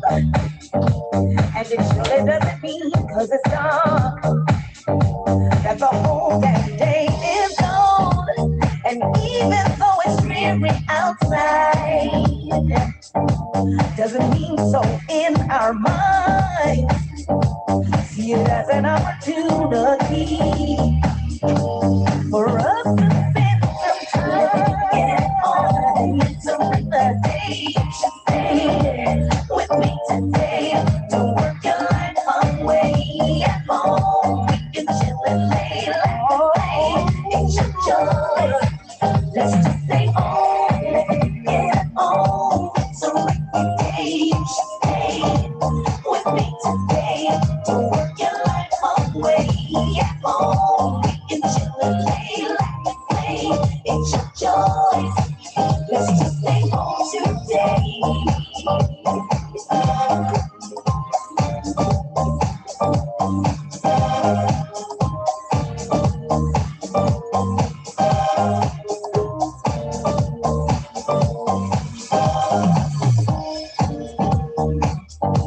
There's no need to dress, just lay back and relax and let's vibe for just a minute. I'll cook your favorite food while we dine, have some wine with a strawberry and red. We can do what you want to do, even if it means nothing at all. I just wanna spend the day with you. Let's take advantage of this little bit of rain. Oh, it's a rainy day. You should stay with me today. Don't work your life away. At home, it's chill and lay like a play. It's your choice. Let's just stay home. Let me get home. It's a rainy day. You should stay with me today. Don't work your life away.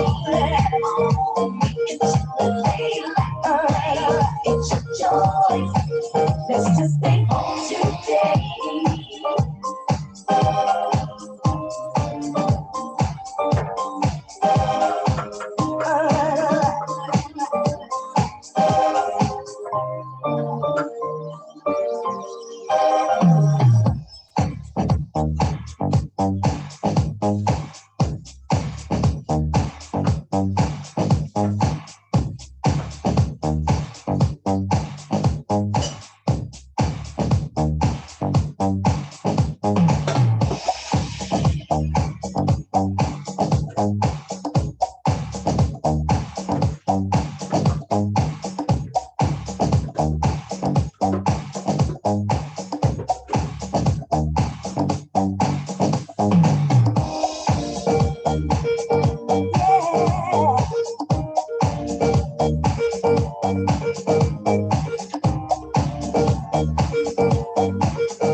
Don't work your life away.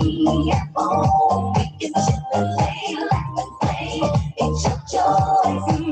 There's to make home. Yeah, oh, so get away. Stay with me today. Don't work your life away. Oh, we can chill and lay, laugh and play. It's your choice. Stay home and play. Don't go away. Stay for just another day. Break me today. Don't go away. Another day. Break me today. Don't go away. Stay for just another day. Break me today. Don't go away. Give us one more day.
Oh, yeah.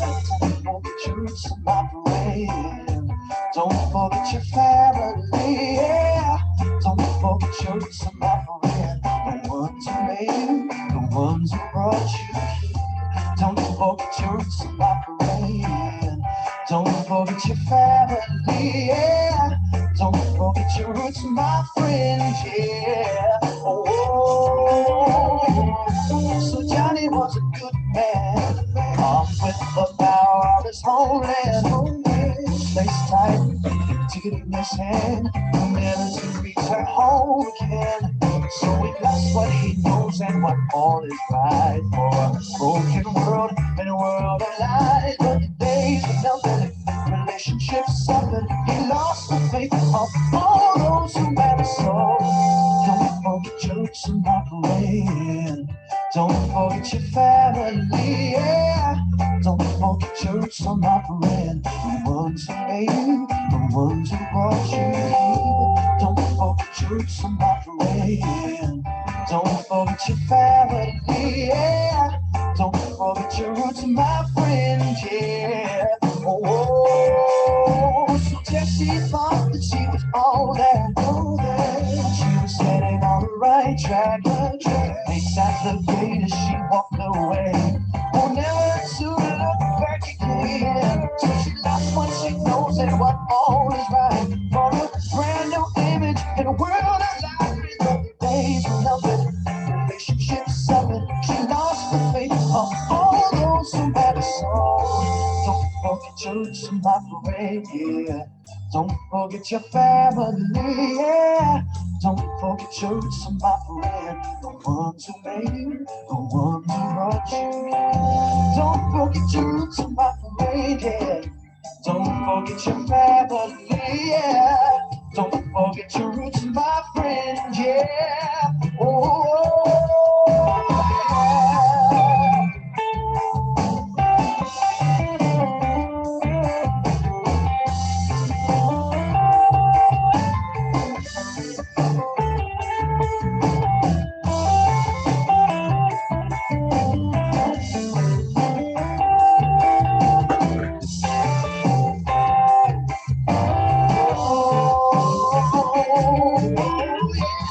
Don't forget your roots, my friend. Don't forget your family, yeah. Don't forget your roots, my friend. The ones who made you, the ones who brought you. Don't forget your roots, my friend, yeah. Don't forget your family, yeah. Don't forget your roots, my friend, yeah. Oh, yeah.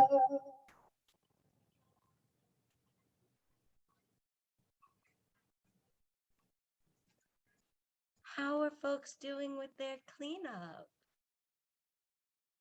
Good? Done-ish? Yeah. Whoa. That song always makes me really emotional.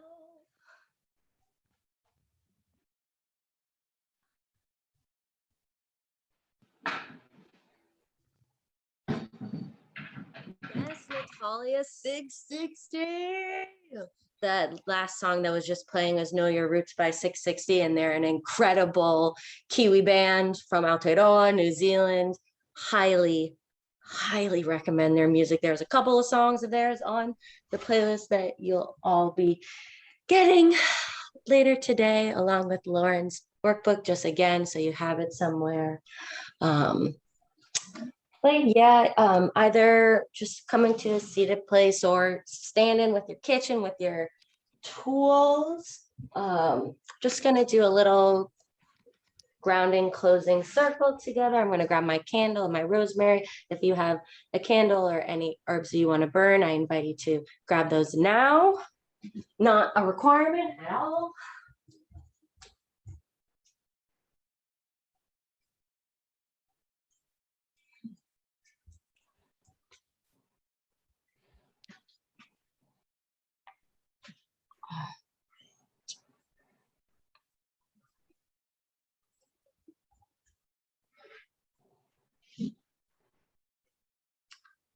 So first, I just want to light some mugwort, wonderful herb for dreaming with the ancestors and just being in this superliminal time as we get closer and closer to Samhain. And what I invite us all to just either eyes open or closed, whatever feels good to you. See if you can let yourself meditate with these two different questions. I'll say them separately so you have time with each of them. But the first one just being, what do I want to call in with my relationship to cooking?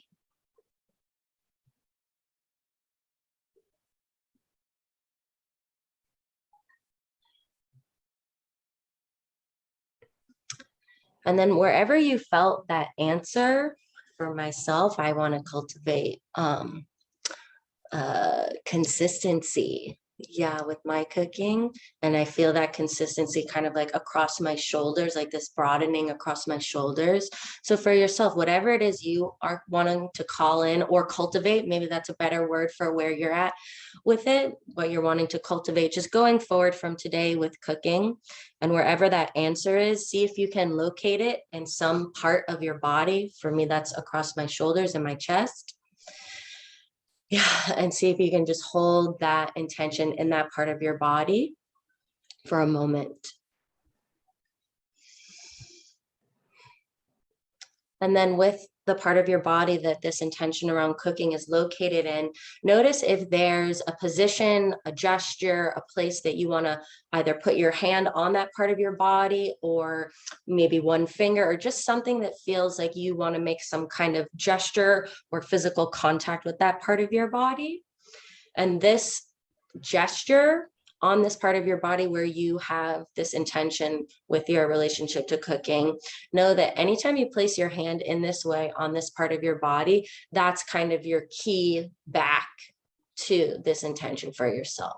So for myself, if I'm feeling not consistent with cooking or disconnect in some kind of way, I'm going to come back and do this kind of like brushing gesture across my chest and my shoulders that reminds me, yes, like consistency. And now even calling in for a moment, eyes open or closed, letting yourself settle into, how has this experience with cooking today impacted me?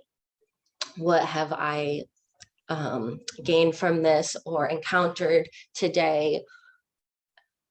Kind of orienting towards a more resourcing emotion, if possible. For myself, it's fun and flow,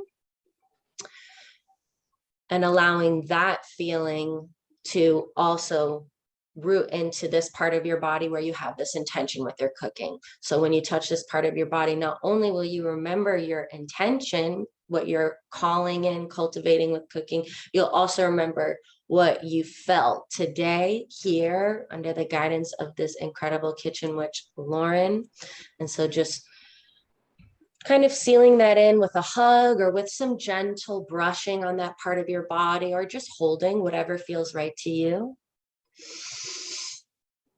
Breathing it in for a few moments, letting it kind of settle in and lock into your cells.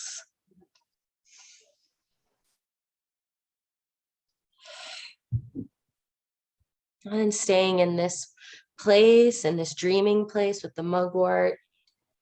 Also lighting this rosemary for our second question, this herb of remembrance. And asking yourself, what do I want to remember about my ancestors' relationship to music, to movement? What is there for me to remember?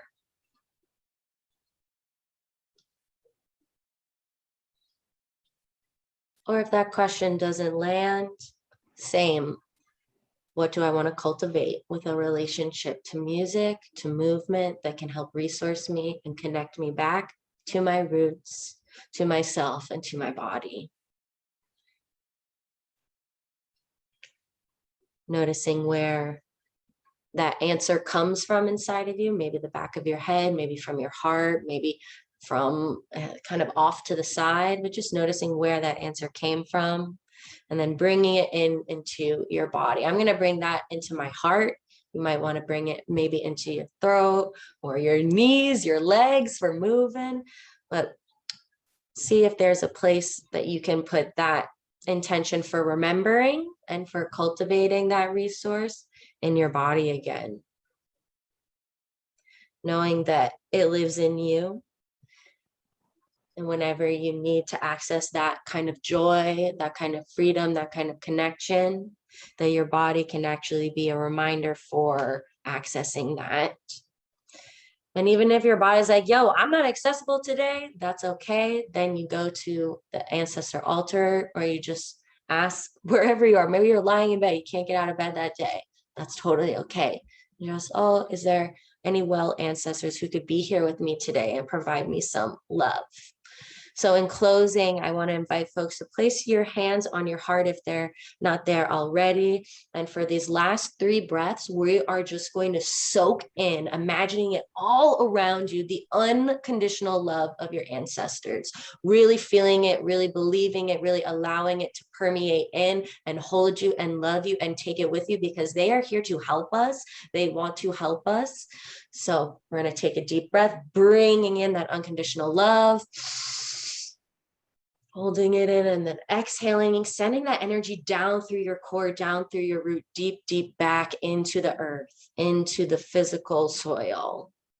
And again, inhaling in from all around you, 360 around you, the love of your ancestors, that unconditional care and nourishment, and they are here anytime, and exhaling it down, connecting back into the earth through the spine, through the root, into the ground. And one more, bringing in that love from all around you, all sides, above you and below you, all through your body towards the heart, and sending it down, rooting it deep, knowing that this root, this connection exists in you, in your body with your ancestors, and no one can take it from you.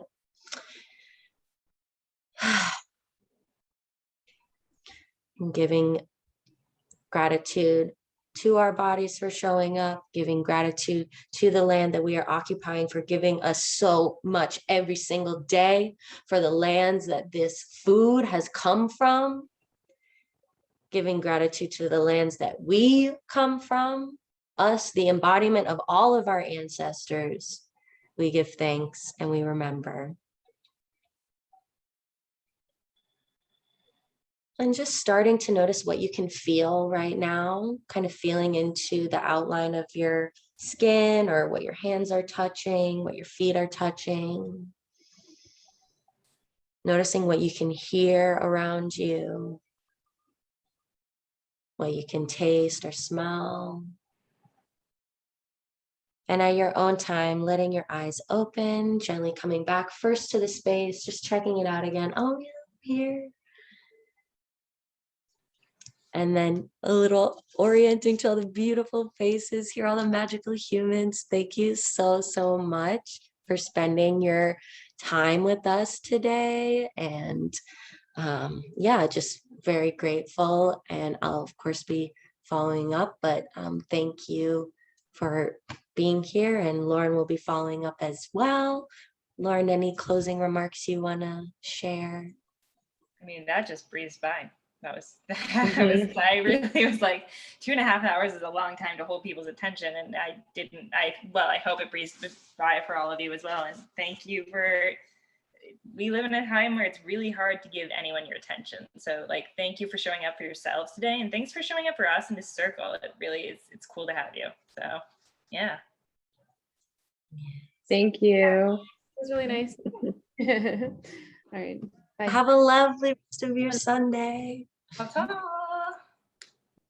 Happy Halloween. Happy Halloween! Yeah. All right. Bye. Same to you. Bye. Thank you.